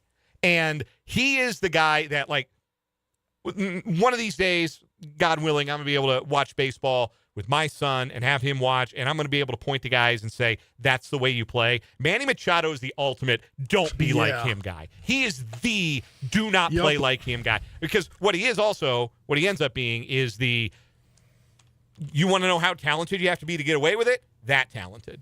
You want to know how talented you have to be to have people put up with the fact that you've never run out of ground ball in your entire big league career, and you're proud of it? He's talked about it. It's a quote that's going to follow in the rest of his career when he said something like, I'm not trying to be Johnny Hustle out there. Yeah, obviously. Clearly. Obviously. And that's how good you have to be to not run out of ground ball. You have to be a future Hall of Famer. If you're as good as Manny Machado, you don't have to run him out. But if you're not, then you don't. Anyway, and then that Padre team, they piled on Sunday. They had one guy. Who was it? Who was that no-name? Jace Bowen. Never heard of this dude in my life. And he's leaning into a pitch from Tyler Tolbert with the bases loaded to score another run. You know, pad his stats a little bit. They suck, man. I hate the Padres so much. Disgusting uniforms, the worst in sports. Just rancid vibes. Hateable star players. I hate that team. Good riddance. Glad we don't have to see them play again this year. And glad the Royals got 2 out of 3. Anyway, I'm off my soapbox on that. I promise you 2 things that I never want to see the Royals do again. Number 1 is pitch to Ty France. What is it with this guy? What does he have against the fine people of Kansas City and the Royals organization? Friday night, France hit the game-tying home run with 2 outs in the 9th inning. Saturday, the Padres lost and didn't do much offensively, but France had 2 doubles. And then yesterday, France has 2 hits, including the grand slam of Haverseg, and then adds a home run off of Tyler Tolbert just because he can, to give himself now 11 career home runs in 178 plate appearances against the Royals. Jeez. Lifetime against Kansas City. Ty France is hitting .372 with a .449 on base and a .660 slug. He's batting 39 points higher against the Royals than he does against any other team, getting on base at a 42-point higher clip, and slugging 87 points higher than he does against any other team he plays against. Crazy. It is unbelievable what France does over and over again to the Kansas City Royals. So don't throw him a strike. Like, you know, the right idea on Saturday in a 5-run game in the 9th inning? Eli Morgan had the right idea because he walked him. Because if anybody could hit a 5-run home run against the Royals, it'd be Ty France. So that's the right idea. Just don't throw him a strike. He is, I have almost never, like, I don't want to say never, because maybe that's an overreaction. I could come up with one if I thought real hard. But I don't know that I have ever seen one guy torment a team the way that Ty France has tortured the Royals over the year. So, number 1, don't pitch to Ty France. Yeah. And number 2, stop making Tyler Tolbert pitch. Stop doing it to Tyler Tolbert. One of our listeners in the on the text line, 785, accurately predicted this is one of the things I was going to bring up. Tyler Tolbert has been to the mound 5 times this season for the Royals. That's as many as Bailey Falter and Jose Cuas and Connor Siebold, for the record. In 4 2/3 innings, Tolbert has allowed 13 runs on 17 hits. 4 of those have been home runs. He has walked 3. You'll never believe this. He has not struck out a batter. And he has hit a batter. Though, again, Chase Fry, you little wiener, don't lean into a 55-mile-an-hour whatever. Get out of the way. You got all the time in the world. Get out of the way. You need the RBI that bad in a 19-2 game? You dork. Enjoy El Paso when they send you back down. Stop making Tyler Tolbert do this. He's obviously terrible at it. Yeah. And look, obviously when you get to the point where it's 13-2 anyway, it doesn't matter who pitches. It could be Tyler Tolbert. It could be the last guy in your bullpen. It could be a fan. He could raffle it off. And a lucky fan in section 315 can come down and pitch the 9th inning in a game that the Royals are down by 11 runs, and it wouldn't look much different. Yeah. But it's one thing to say, look, I don't want to use a pitcher. The game is a lost cause. Let's just run somebody out there. Clearly, Tolbert has volunteered to be the guy that has to wear that particular hair shirt for the Kansas City Royals. But it's not competitive. It'd be one thing if Tolbert were out there and he was competing. He's not competing. He's not. And to say he's throwing batting practice isn't right, because batting practice pitches are at least straight. They come in on a line. They come in over the plate. Tolbert doesn't even give you that. He's everywhere with 55-mile-an-hour moon balls. It's a disgrace to the game to keep doing this. And I don't blame Tyler Tolbert. It is what it is. I don't blame him. But there's nobody else. You can't run Josh Rojas out there. Luke Maley, what's he on the team for? He can't pitch an inning? Nick Lofton doesn't want to give it a try? Hey, stop doing this to Tyler Tolbert. Stop doing it to him, because eventually we're going to get to a point where we're going to look at the Royals' season numbers for their pitching staff, and we're going to have to say, you know what? It's not really fair to lump Tyler Tolbert in with these guys. But he's going to have eligible numbers when you look at stats. Yeah, he's going to qualify for the ERA title by the end of things. Thanks for the 785. He's fixing to get as many innings this year as Daniel Lynch the fourth. Just stop doing it. Stop doing it to poor Tyler Tolbert. It's not competitive. Like, and by definition, you've stopped trying to be competitive when you're pitching a position player. But it's got to be more competitive than that. It just has to be. So real quick before we hit the break, if the Royals did not have starting pitching problems injury-wise this year, do you think there'd be a discussion that Noah Cameron needs to go down to AAA? No, because his fielding independent pitching number is actually better this year than it was last year. I think he's just been really hit unlucky. Now, lately he's not been good. Like, let's be honest. His last 2 starts have not been good. He gave up the 3 home runs to Baltimore, though he still gave the Royals 7 innings in that. So he wasn't like awful. But yeah, he's had a couple of clunkers recently for sure. But like the underlying numbers suggest that he's just kind of been a little more hit unlucky this year than he was last year. His strikeouts are up. His walks are basically the same. His home runs are basically the same. He's the same guy, basically. Just a little bit more unlucky with balls in play behind him. And that's how you go from a 2.99 ERA to a 5.27 ERA. But he was not good yesterday, and he's had some clunkers in his last handful of starts for sure. Got to do a better job keeping it in the ballpark. But no, I think I would ride with Noah King. He's a big league starting pitcher. He wouldn't have anything to learn, anything to gain from being optioned down. We'll take a break. We'll come back. We will wrap up this 4 o'clock hour next.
Wrapping up this 4 o'clock hour of 580 Sports Talk.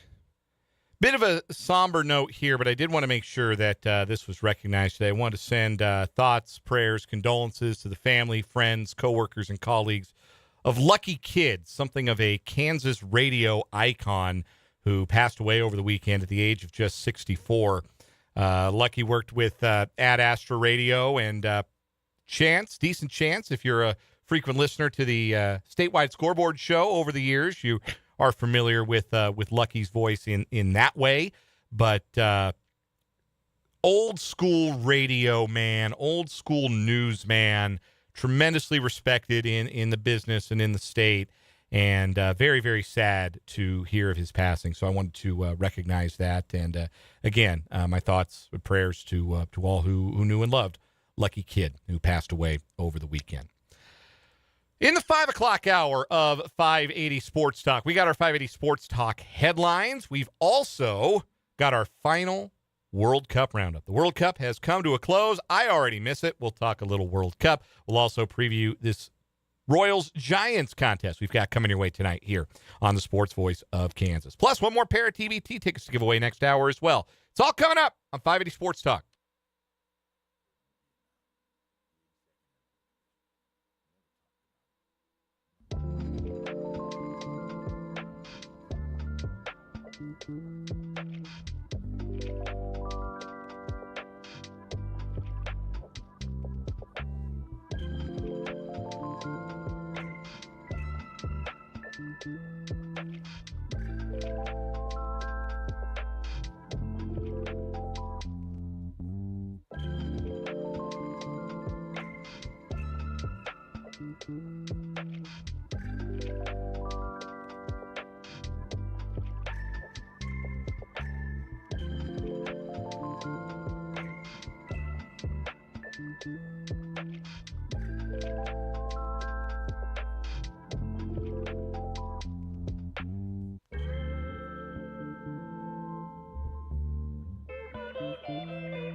Ample sunshine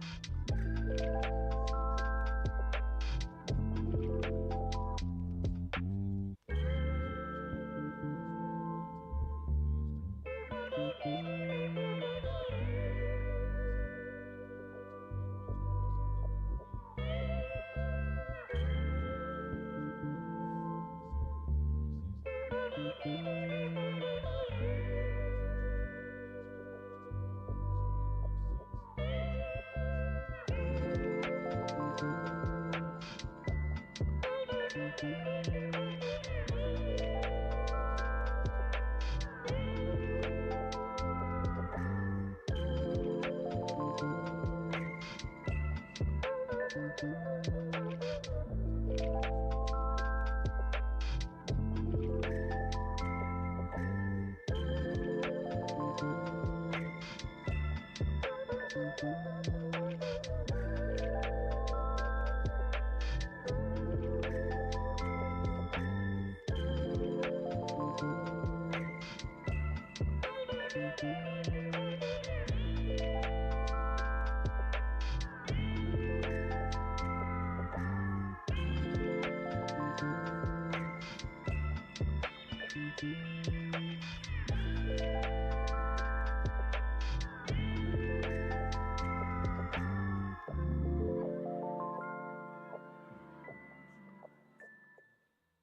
Let's get it. Third and final hour of 580 Sports Talk on this Monday. Glad you're with us. Dan Lucero, Spencer Dupuy here on the Sports Voice of Kansas, 580 WIBW, FM 104.9. We are online at 580WIBW.com. We are on your mobile device on the MSC radio app, and we're on YouTube, 580 Sports Talk. We're everywhere, man.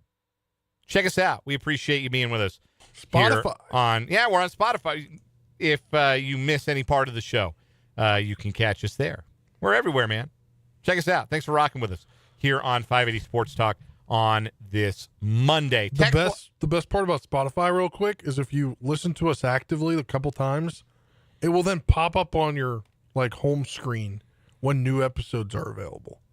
Yeah. If you subscribe or follow, I guess it's called over there. But it's a trip. I've checked it out just to kind of see how it translates over there, and it's a trip to see your own words back at you on the screen. You do the if you watch a podcast on your phone, generally speaking, you see the transcription of the audio. And they don't get every word right, but it is a bit of a trip to hear my own voice and see my words on the screen coming back at me. It's probably not as trippy for you. Maybe it's just really enjoyable to listen to us on Spotify. We'll continue to look for solutions as to how to get to other places where you hear podcasts. But that's one place you can find us. And you can always find us no matter what app you have on your phone or what you do or don't subscribe to. You can always find us on our website, 580WIBW.com, and you can always find us on our YouTube channel, 580 Sports Talk, which you should subscribe to today. Coming up on this final hour of 580 Sports Talk, I already missed the World Cup. We'll talk a little bit about that. That will be also a bit of a part of our 580 Sports Talk headlines today. Plenty of those to get to. We'll look ahead to tonight's Royals game. The Royals and the Giants. More action against the NL West for the boys in blue tonight as the Giants come to town for a 3-game series. Pre-game coverage, again, starting at 6 o'clock. And the first pitch from the K at 6:40 tonight. First of 3. Also, 2 teams will play tomorrow night and Wednesday afternoon. Text line is open, 785-272-9429, 785-272-9429. Again, you can also interact with us in the live chat on our YouTube channel. Name of the channel is 580 Sports Talk. Let's get into some headlines. We got a few headlines to talk about on today's program, but I want to begin with this, just being reported this afternoon by Matt Zenitz of CBS Sports, friend of the program, Highland Park, Washburn University great, 7-year NFL vet, Michael Wilhoit is expected to return to the coaching staff of the Denver Broncos. He had previously been on staff as the outside linebackers coach before being fired in March of 2025 after his arrest on suspicion of second-degree assault of a police officer, misdemeanor obstruction of a police officer, and misdemeanor criminal mischief. But 12 days ago, all of those charges were dismissed, though Wilhoit still faces a civil lawsuit from the officer in question. All criminal charges have been dismissed. And the Broncos, according to, again, Matt Zenitz of CBS Sports, are expected to rehire Michael Wilhoit as a member of their staff. He had been a member of the staff in the 2023 and 24 seasons, previously working on the staffs of the Los Angeles Chargers and the New Orleans Saints, where he got his coaching start, obviously with Sean Payton, who is now the head coach of the Broncos. So happy to hear that for Big Mike, friend of the show. Former recurring guest on the program, obviously was just in town last month for the Big Kev Give Back, and now he looks to be rejoining the coaching staff of the Denver Broncos. So very happy to hear that for Michael Wilhoit. That's our first headline today. Next headline, Spencer. Yes, I'm going to let you do the top one because my computer's being very slow, and there's a big caution sign that I can't read that. I can't see that image that you've posted in there. So, all right, great. Yeah, so I'm going to do the very cool fall baseball headline here. The Iowa and Kansas baseball teams will become the first power conference college programs to compete at the Field of Dreams ballpark. Iowa Athletics and Field of Dreams announced Monday. The fall exhibition game scheduled for October 10th between the Jayhawks and the Hawkeyes will take place during a different time in the season than the MLB game held late in the summer, which would be interesting because the corn stalks, I think they'll all be out of the fields, right? Like in mid-October, those corn stalks will be weathered, crusty, and shorter. Harvest season will be underway in Northeast Iowa, providing a golden brown ambiance surrounding the ballpark. Still a pretty cool thing to do. So, yes, if you would like to see fall baseball between the Jayhawks and the Hawkeyes at the Field of Dreams ballpark. Now, this is not the one from the movie. This is the one that they have set up. Adjacent to. Yes, it is adjacent to the one that Kevin Costner cut down all his corn to build in the movie, and when he built it, they all came. This is a permanent structure where there will be a major league game later this month. The Twins and the Phillies are playing at the Field of Dreams ballpark on coming Netflix. up. Oh yes, that's the other big event Netflix paid for: opening day, home run derby, and the Field of Dreams game. Anyway, this will not be on Netflix. In fact, I can't find any detail as to whether or not you'll be able to watch it at all, but you can buy tickets. Go to HawkeyeSports.com. First pitch is scheduled for 1 p.m. on October 10th. KU takes on Utah that day. Football. Okay. So it's a Saturday.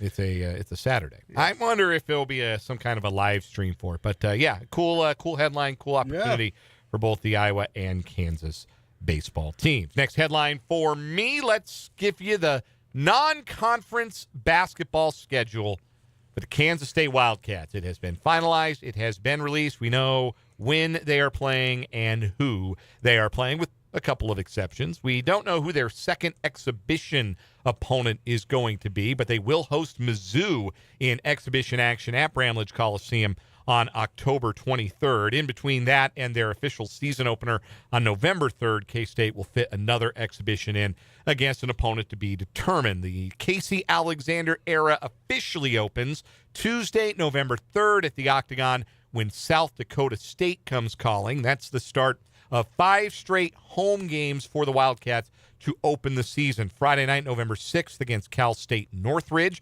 Tuesday, November 10th against Creighton. That's a fun opponent. It should be a good crowd into Bramlage for that matchup against Big East foes from Omaha. Monday, November 16th, K-State will be at home against the Grizzlies of Montana. And on Friday, November 20th, the Campbell Camels come calling to the Octagon.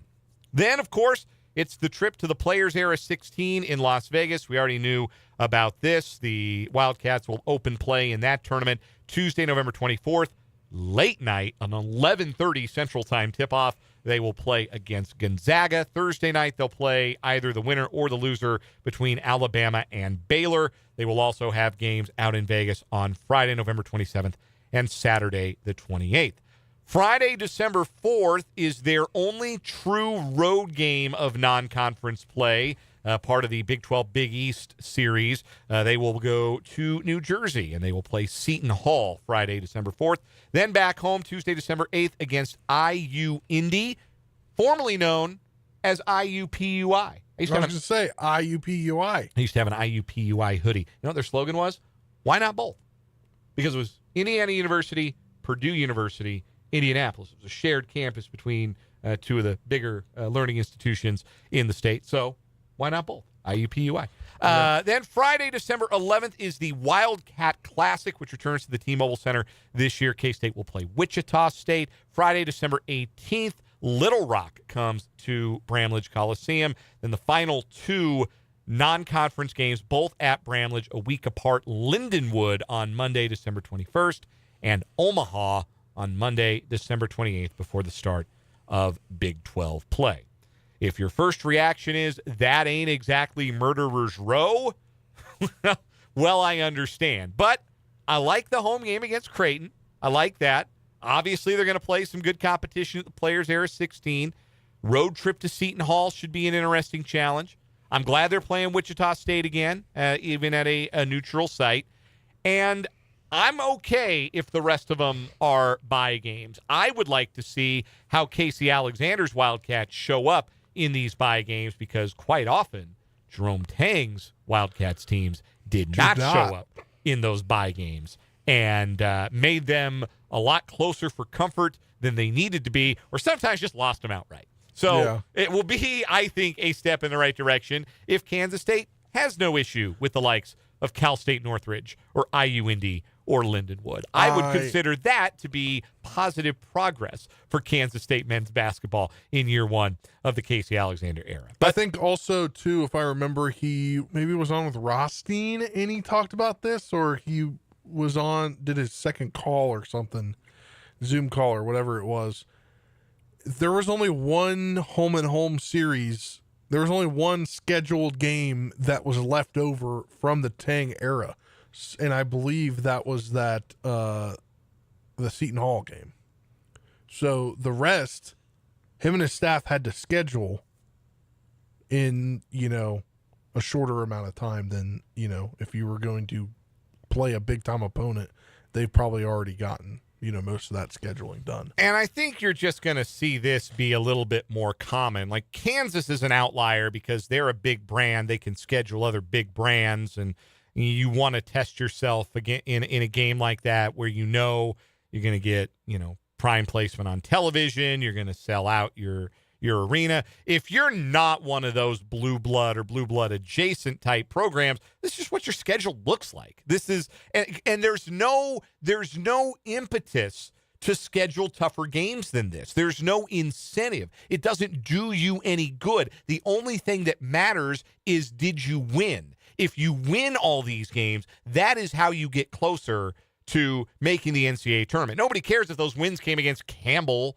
or Little Rock. They just care, did you win? How many wins are in that column at the end of the year? Nobody's impressed, oh, they lost, but it was to an SEC team or it was to a Big Ten. No, man, you lost. So this is just what they're going to look like. The marquee games, such as they are going to be the games you play in your MTEs, your multi-team events like the Players Era 16. You might get one eyebrow-raising home game. You might get one interesting true road game as a test. And I think it's good to test yourself on the road at least once before you got to go play at Hilton or Allen Fieldhouse or wherever. I think it's good to test yourself on the road in that way. And honestly, for a younger team or a newer team, I could have seen more value in maybe trying to get one more quality road opponent.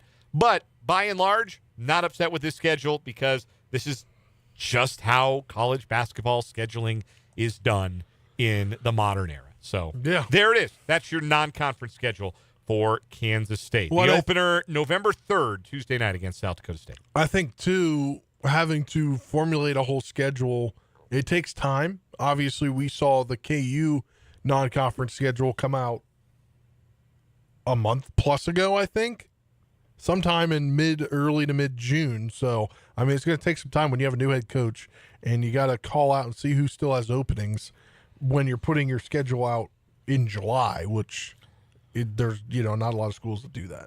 Next headline, Spencer. Yes, a couple Royals headlines here. The Royals have made another pitching addition.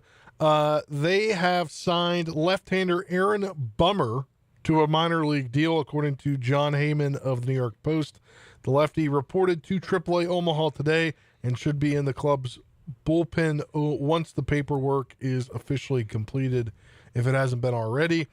He, according to MLB Trade Rumors, has a strong track record, but recent trend lines are down from 2019 to 25. He posted a 3.70 ERA across 328 innings. He struck out nearly 27% of the batters faced in that span, gave up walks at a 9.9% clip, and induced grounders on 64%. So he was with Atlanta this year, and that's what I was just getting to. Yeah, it was not good. In 19 appearances, he had a 7.63 ERA. Not very good. There's a word for that. I just can't come up with it. There's a word for the kind of season Aaron Bummer was having, but having trouble. Trouble. It's on the tip of my tongue. This is just one in the series of pitcher acquisitions they've made over the last 3 to 4 weeks. We saw the trade for Dobnik. Then they trade him for the Mariners for cash consideration. They did. They acquired Randy Dobnak. Yes. Yeah. They also now have back in the organization Scott Alexander, who was playing I with the missed Long that. Island Ducks. Oh, I'm sure he's got lots of stories about that D-bag Trevor Bauer, who was his teammate. No longer on the team anyway. Oh, really? Yeah, he. They finally get tired of his act, too? I believe he transferred to a Mexico league. Oh. Yeah, the one league he can dominate. But yeah, Alexander's back in the organization as of last week. He posted a 2.49 ERA and 25 Ks in 23 appearances for the Long Island Ducks. One other note, Colorado Rocky great Scott Alexander. Kyle Isbell is beginning a rehab assignment tomorrow with Omaha. Be good if he can come back because I think the Royals might want to shop Lane Thomas. Yes, Lane Thomas is going to be wearing a different uniform by August 3rd. There's no question So about that. having Kyle Isbell back would be great. Well, somebody's got to play center field. Play the position for the remainder of the month. I've seen enough of Cameron Meisner personally. So, Yes. But yeah, Lane Thomas helping his trade value. A couple of home runs on Friday the and weekend. Saturday. Yeah, he's up to 9 on the year. His 758 OPS is, if he had enough at bats to qualify, actually he does. He's third best on the team behind Bobby Witt and Jack Caglione. So, yeah, Lane Thomas has actually been like kind of a savvy little pickup for the Royals and has built up his value to the point where if it's true that they're going to ask for a king's ransom for Waka and Lugo, reasonable to expect that Lane Thomas will be the most valuable player that the Royals will trade at the deadline. But, yeah, you spoke about, obviously they signed Bummer today, Scott Alexander. They added Vince Velasquez a couple of days ago. That was another one. Connor Siebold recently. Yeah, they traded for Siebold, then he got immediately hurt. Well, he was bad, and then he got hurt. Yeah. Yes, like throwing arms at the problem. Just nothing has worked. It has been truly an annus horribilis for the Royals bullpen. Nobody they have tried has been able to get anybody out, except for Daniel Lynch. And maybe he goes at the trade deadline. He probably ought to. Left-handed reliever with team control, that's a guy the Royals should shop.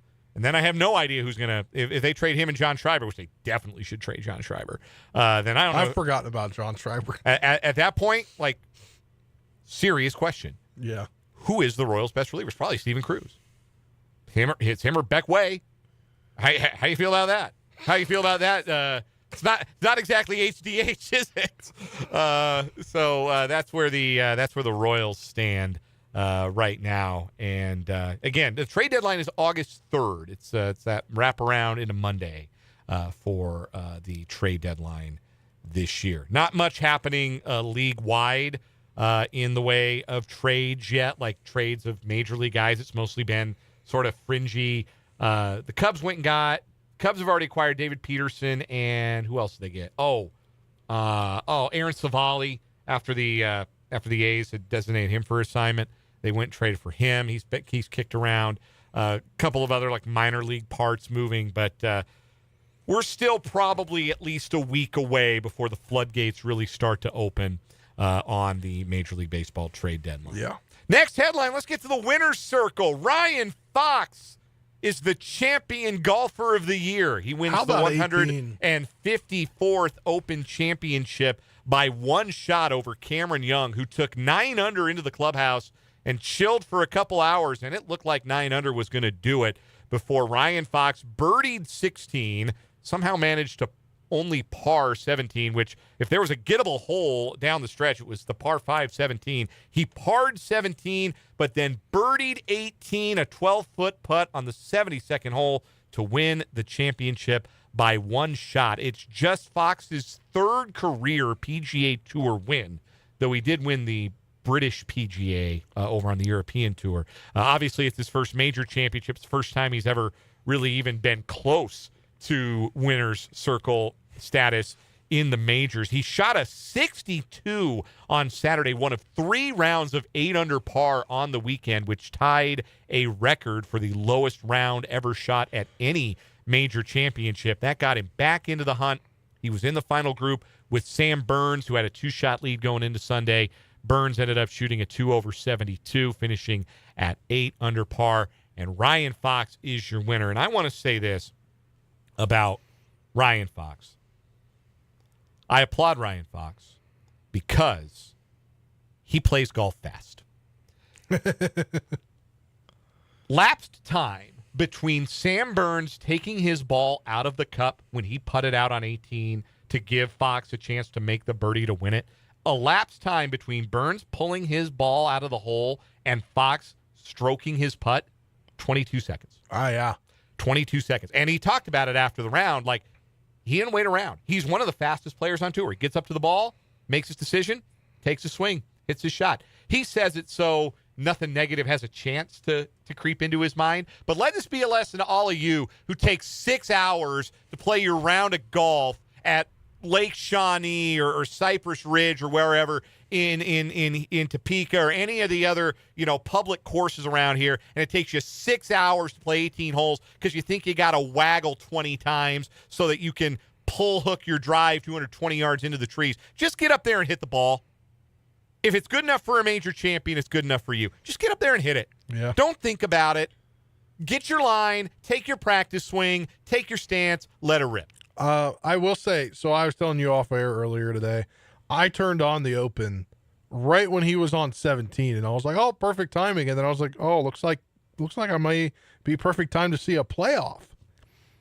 I was hoping, I didn't get to really watch any of it. Yeah. I was having a little father-son time yesterday, but I was hoping when I got Asher down for his nap, because I was following, and I thought I'd get Asher down for his nap, and I'd come out and I'd see a playoff. And Ryan Fox had other ideas. Yeah. He thought he hit the Happy Gilmore. He said, no, I'll just end it now. Couple things. I'll just go win it now. I liked that. I thought it was kind of cool. I mean, I know it was kind of intrusive maybe, but the camera was on him FaceTiming his family. Yeah, that That cool. was a pretty cool moment to hear his daughter in the background after he was like, yeah, I told you I was going to bring something home. And then he hung up with his wife and daughter and called his dad, which was pretty cool. But I did see something today. He took a commercial flight home.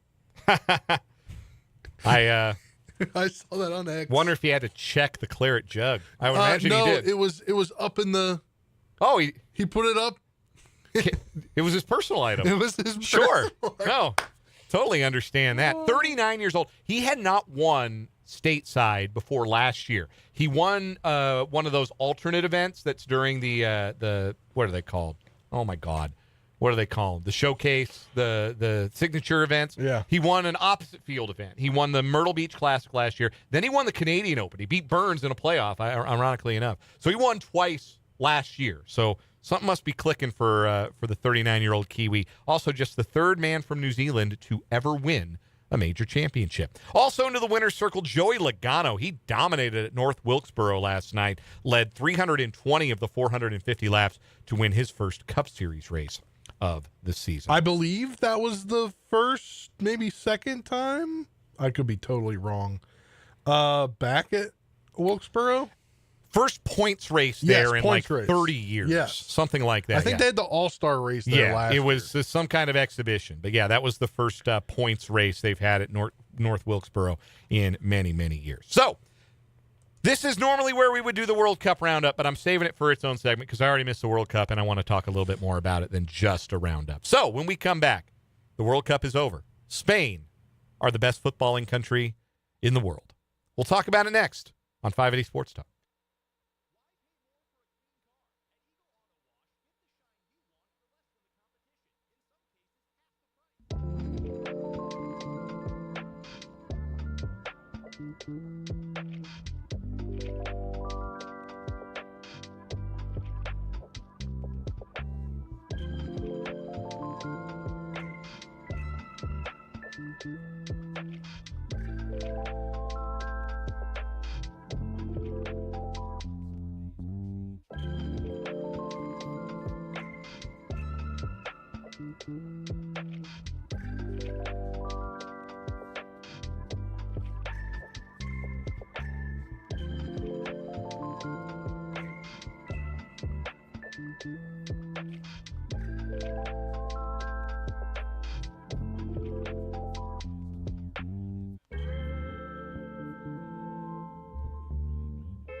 Open wide for some soccer!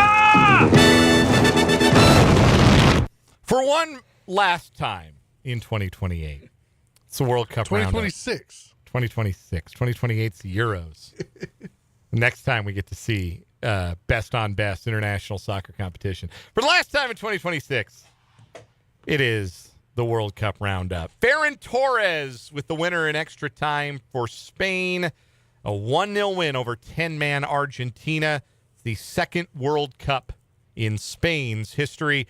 I wish I'd had the guts to call my shot with Paul Carr. We had him on to preview the final on Friday's 580 Sports Talk, which is what you're listening to, by the way. It's 5:32 on this Monday afternoon. Dan Spencer here with you. I wish I'd had the guts to call my shot because I really believed how that match was going to go was going to be very similar to Spain's first World Cup win, which was back in 2010. I remember that was the first World Cup final I ever actually really paid attention to because I had spent the years of my life prior to that as an open soccer hater. And, I'm on the fence. I came around starting with the 2010 World Cup because there wasn't anything else to do in North Platte, Nebraska that summer except for watch the World Cup. And I remember the 2010 final between Spain and the Netherlands. And the Netherlands was not as good as Spain. And everybody knew Spain was the best team. They'd won the Euros in 2008. Everybody knew they were the best team. Just kind of like this year where they had come in after winning the Euros in 2024, the European Championships. And the Netherlands' strategy in the 2010 final was, we are just going to kick the hell out of Spain's players for 120 minutes. And maybe we'll score a fluke, and maybe we'll win on penalties. But we're going to just have to kick them for the entirety of this match because we can't get the ball off of them. We can't penetrate their defense and score on them. Our strategy is to kick them and maybe try to goad them into reacting and maybe getting some yellow cards, maybe a red card. But that is our strategy. That was the Netherlands strategy against Spain in 2010. We're going to kick them. And people still talk about Nigel de Jong just putting a foot right in the chest of, I forget who it was. I think it might have been Cesc Fabregas, but somebody put his foot right in the middle of his chest at one point in the game. And it didn't work. Spain outlasted it. They didn't get goaded into anything dumb. And Andres Iniesta scored the World Cup winner in extra time. And I wish I'd had the guts to tell Paul, I think the 2026 final is going to look the exact same because Argentina doesn't have a way to get through Spain's defense. They don't have the ability to get the ball off of Spain. They're not going to be able to score. They're just knifing through Spain. They're going to have to kick the hell out of Spain. And they did. And they got a red card late in regulation. Enzo Fernandez, what a brat he is, picked up. That's the nice word. That's the word I can use that's FCC approved. Talk about Enzo Fernandez. He got the red card. Argentina were down to 10 men. They had already played a lot of soccer in the tournament because all of their matches had gone to extra time, it felt like, in the knockout stages. And this time there was no magic. They ran out of steam trying to defend with 10. Ferran Torres scored early in the second 15-minute extra time period. And Lionel Messi touched the ball one time. That was not a corner kick or a free kick. He had one touch in, I think, the final 15 minutes of action. Crazy. One touch. Yeah, I couldn't get in the ball. I tuned in right at the start of extra time, which I have a gripe with soccer as a game. Okay. One of those, what are we doing? Like Scott Van Pelt has on his show. Are you going to complain about why don't they just stop the clock? No. Okay. I just have a complaint about the clock in general. Nobody knows how much time is in a soccer game except the official. Yes, correct. We should know how much time's in a soccer game. The referee knows. We should. It's the only thing that matters. We know how much time's in a baseball game with innings. We know how many outs there are. We know how much time is in an NFL game. Yeah. We know how much time's in a hockey game. We don't know how much time is in a soccer game. It's the only thing they get wrong is that only the referee keeps time, and he can decide, like, all right, we got 8 minutes of extra time. Well, we got extra time on extra time. Can we just adjust this mid extra time? We got to get extra time on extra time because in the extra time, like, was it regulation or was it the end of the first extra time period where Marino for Spain got blasted in the face with a shot from the top of the box? Well, then it was like the game they reached. What was it? 120 minutes? Is that what it was? Yes. So 90 minutes of regulation plus stoppage, and then it's 2 15-minute periods of added time, extra time if you want, and the two teams switch goals each time, like just a mini game basically. Yeah. No golden goal. They used to have the golden goal. They don't have the golden goal I think anymore. they have that in college, maybe. In I think playoffs? so. Yeah, college. I think you have the golden goal. But the one thing that I didn't like even the people running in the truck, the whistle blew, and it took like 5 seconds, and finally final came up on the clock. It kept running past the 120-minute mark by like 102, 103. The players will tell you when it's over. And I'm like, okay, so referee I'm will not the tell only the one that players. doesn't know it's over. The guy in the truck doesn't even know when it's over. So Spain wins. It's their second World Cup. They firmly established themselves as the best team in the world. Argentina forever disgraces itself with their behavior and the way that they played. It is forever a stain on their reputation as a soccer-playing nation, much like the 2010 final has been a stain on the Netherlands' previously sterling reputation as a footballing nation. But the World Cup is done. The trophy has been handed out. The stadiums can now be referred to by their regular names once again. I miss it already. I miss the pageantry, even the most ridiculous halftime show I've ever seen in my life. How much cocaine was in the meeting room where they decided we're going to have Madonna for a song, and then we're going to have BTS for a song, and then can we get the Muppets? Are the Muppets available? Will the Muppets be on our halftime show? And listen, I love what are they called? Electric Teeth? Dr. Teeth and the Electric Mayhem? What's the band name? Electric Mayhem? What's the Muppet band name? I love them. Whatever their band is. I think it's Electric Mayhem.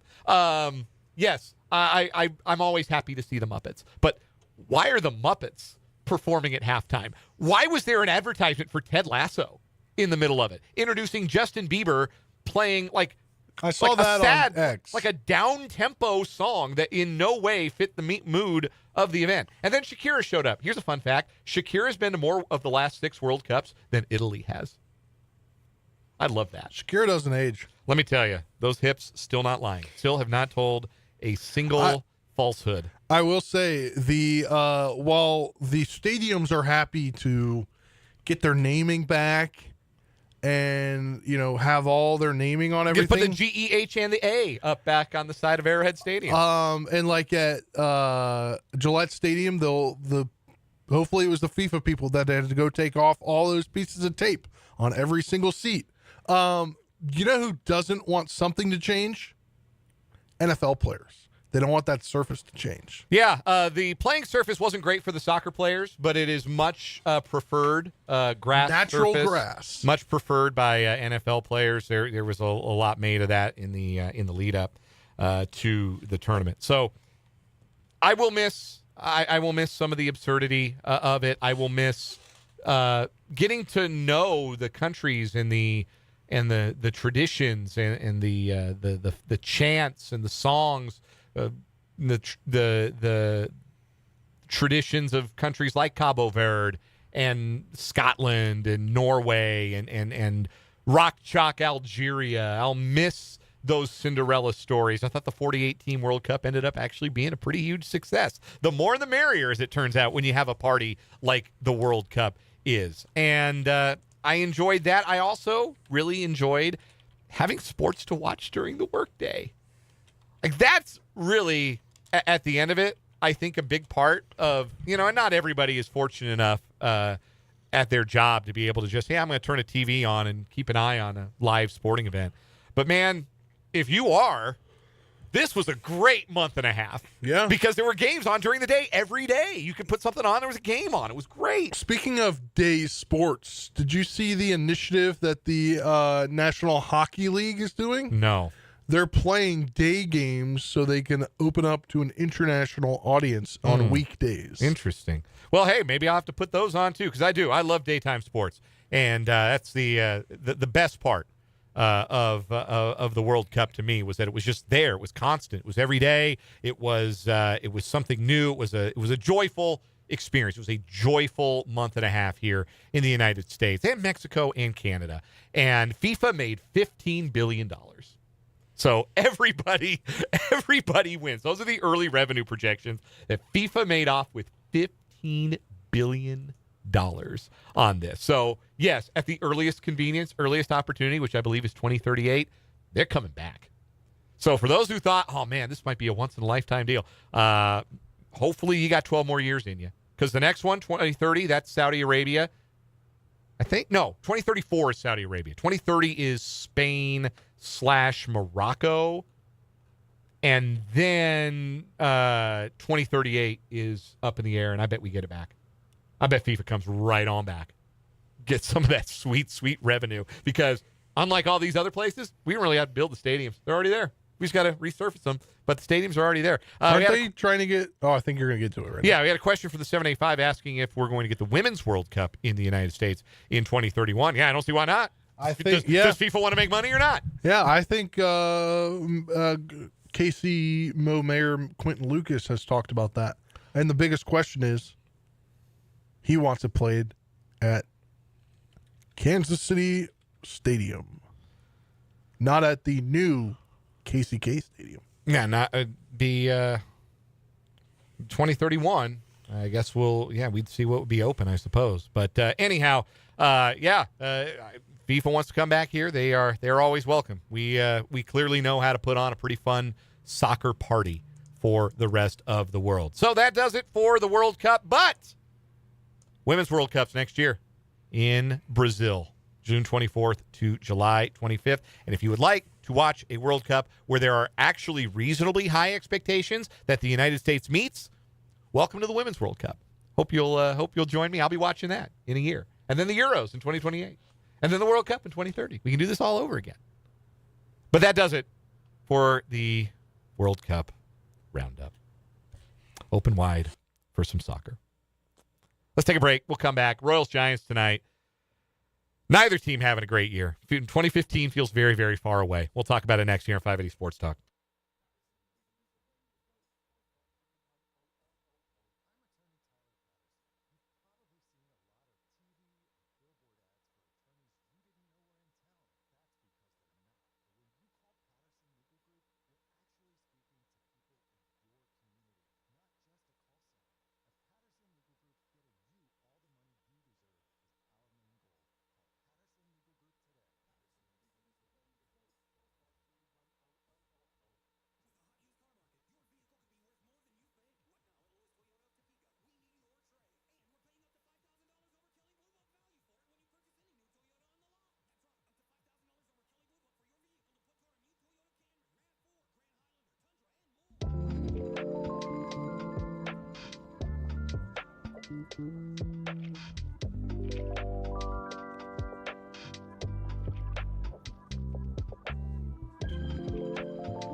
.546 on 580 Sports Talk. Before we preview Royals-Giants tonight, quick word from my friends at Eagle Auto Wash and Detailing Salon.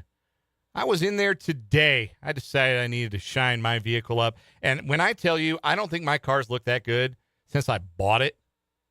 That's the way it works at Eagle Auto Wash and Detailing Salon. You will leave with the brightest shine. I've been to the competitors here in town. I have. I've been through those car washes.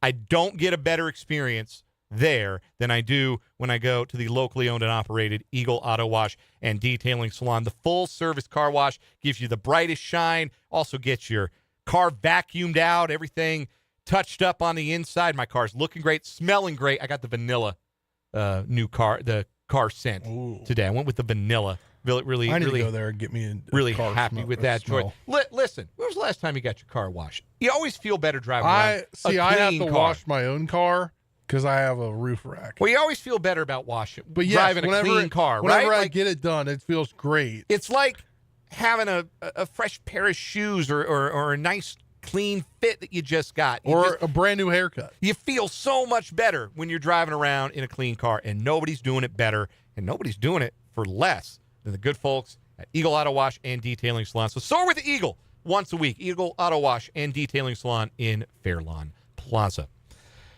Royals baseball tonight at the K. The Royals and the Giants. First game of 3 between the two participants in the 2015 World Series. Neither team will be returning to the Fall Classic this year. The Royals, of course, 40-60. Giants have also had a crappy year. They're 42-57. They've had even worse vibes than the Royals. Like the Royals, they were built to win. Like the Royals, they're doing a lot of losing. Unlike the Royals, they spent a lot of money to be this bad. Rafael Devers is extremely expensive, and he's getting on base at a .311 clip. Jung-Hoo Lee's hitting 300, but it's a pretty empty 300. Willie Adames is below average offensive player. Their pitching staff is not particularly good. The bullpen has been a total and complete mess. And their manager is the king of the PUDs, Tony Vitello. Maybe the most overmatched big league manager I've ever seen. I would put this almost on par with the hiring of Urban Meyer by an NFL team, except for the fact that Vitello has not embarrassed himself by getting caught on camera being handsy with women who are not his wife at local establishments. That hasn't happened yet. But in every other way that a baseball manager and a baseball team can embarrass itself, the San Francisco Giants have pretty well done that here in 2026. And I, for one, called it. Like, I was on that. It was very easy to see that Tony Vitello was going to be a disaster hire, Mr. SEC. He's going to go crawling, maybe begging for Tennessee to give him his old job back at the end of this season. And I think he just didn't want to deal with NIL. And among people that whose downfall that I have prayed for, and me smiling watching because I prayed for their downfall, Buster Posey, who's the president of baseball operations for the Giants. I've been hoping that dork would be a loser ever since he couldn't lose as a ball player. Won 3 world titles and put together a Hall of Fame career. But I'm really glad to see him failing in the next phase of his life. That makes me happy because I'm a hater, and I hated Buster Posey. Just answer questions. Couldn't stand that dude. By the way, I misspoke. I meant 2014, obviously. That was the World Series. The Giants and Royals played against each other. Thank you to the text line for keeping me honest on that. It's my daily I get something wrong. Every day I get some basic fact wrong. I don't have a stat boy, Tony Reale, around to keep me honest, so it's incumbent upon you, the listener, should hire a stat boy. Reale's not doing anything, is he?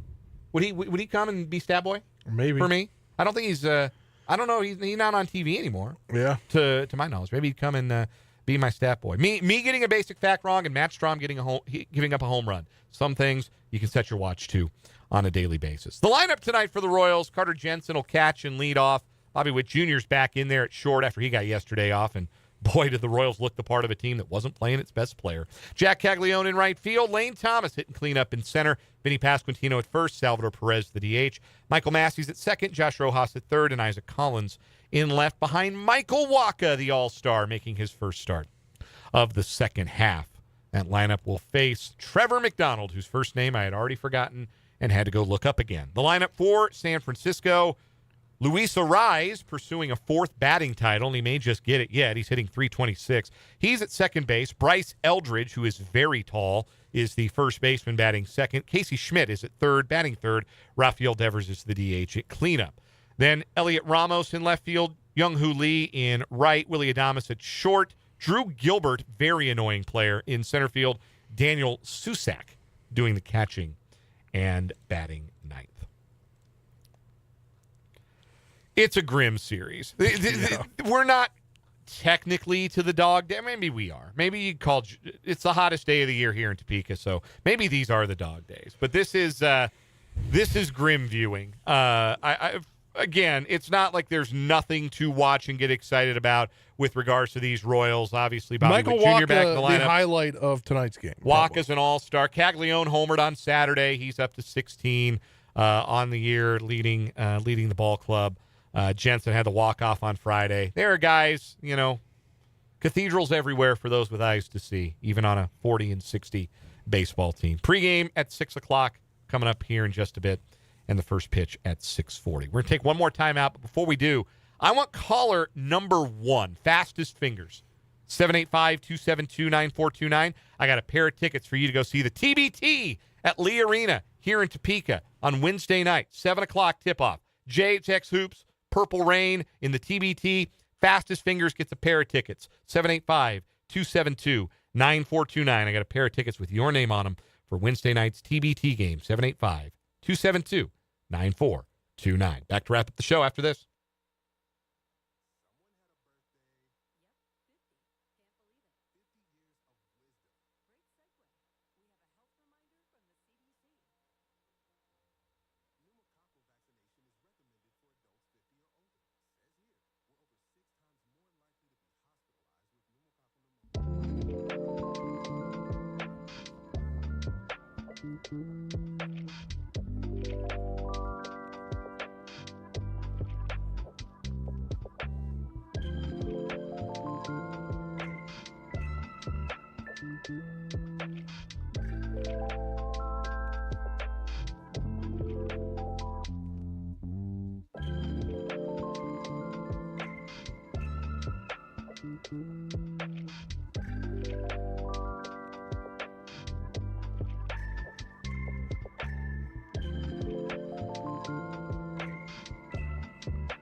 It is that time to wrap up 580 Sports Talk. Spencer Dupuis, give us a final word today.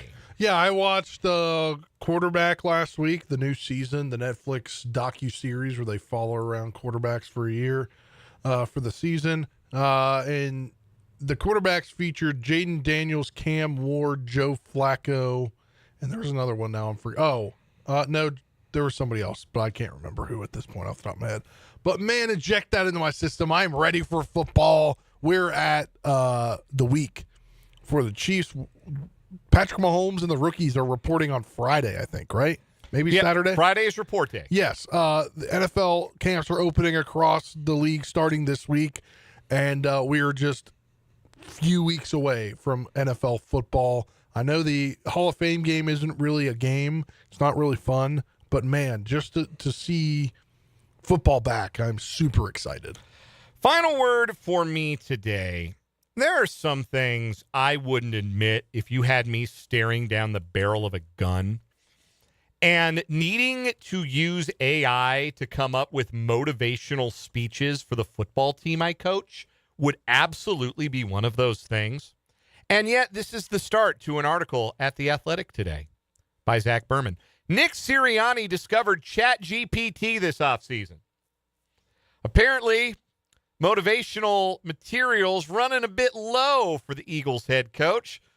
So he has to ask ChatGPT to give him some motivational stories he could relate to his players when he's trying to pump them up, get their attention in the locker room or the meeting room.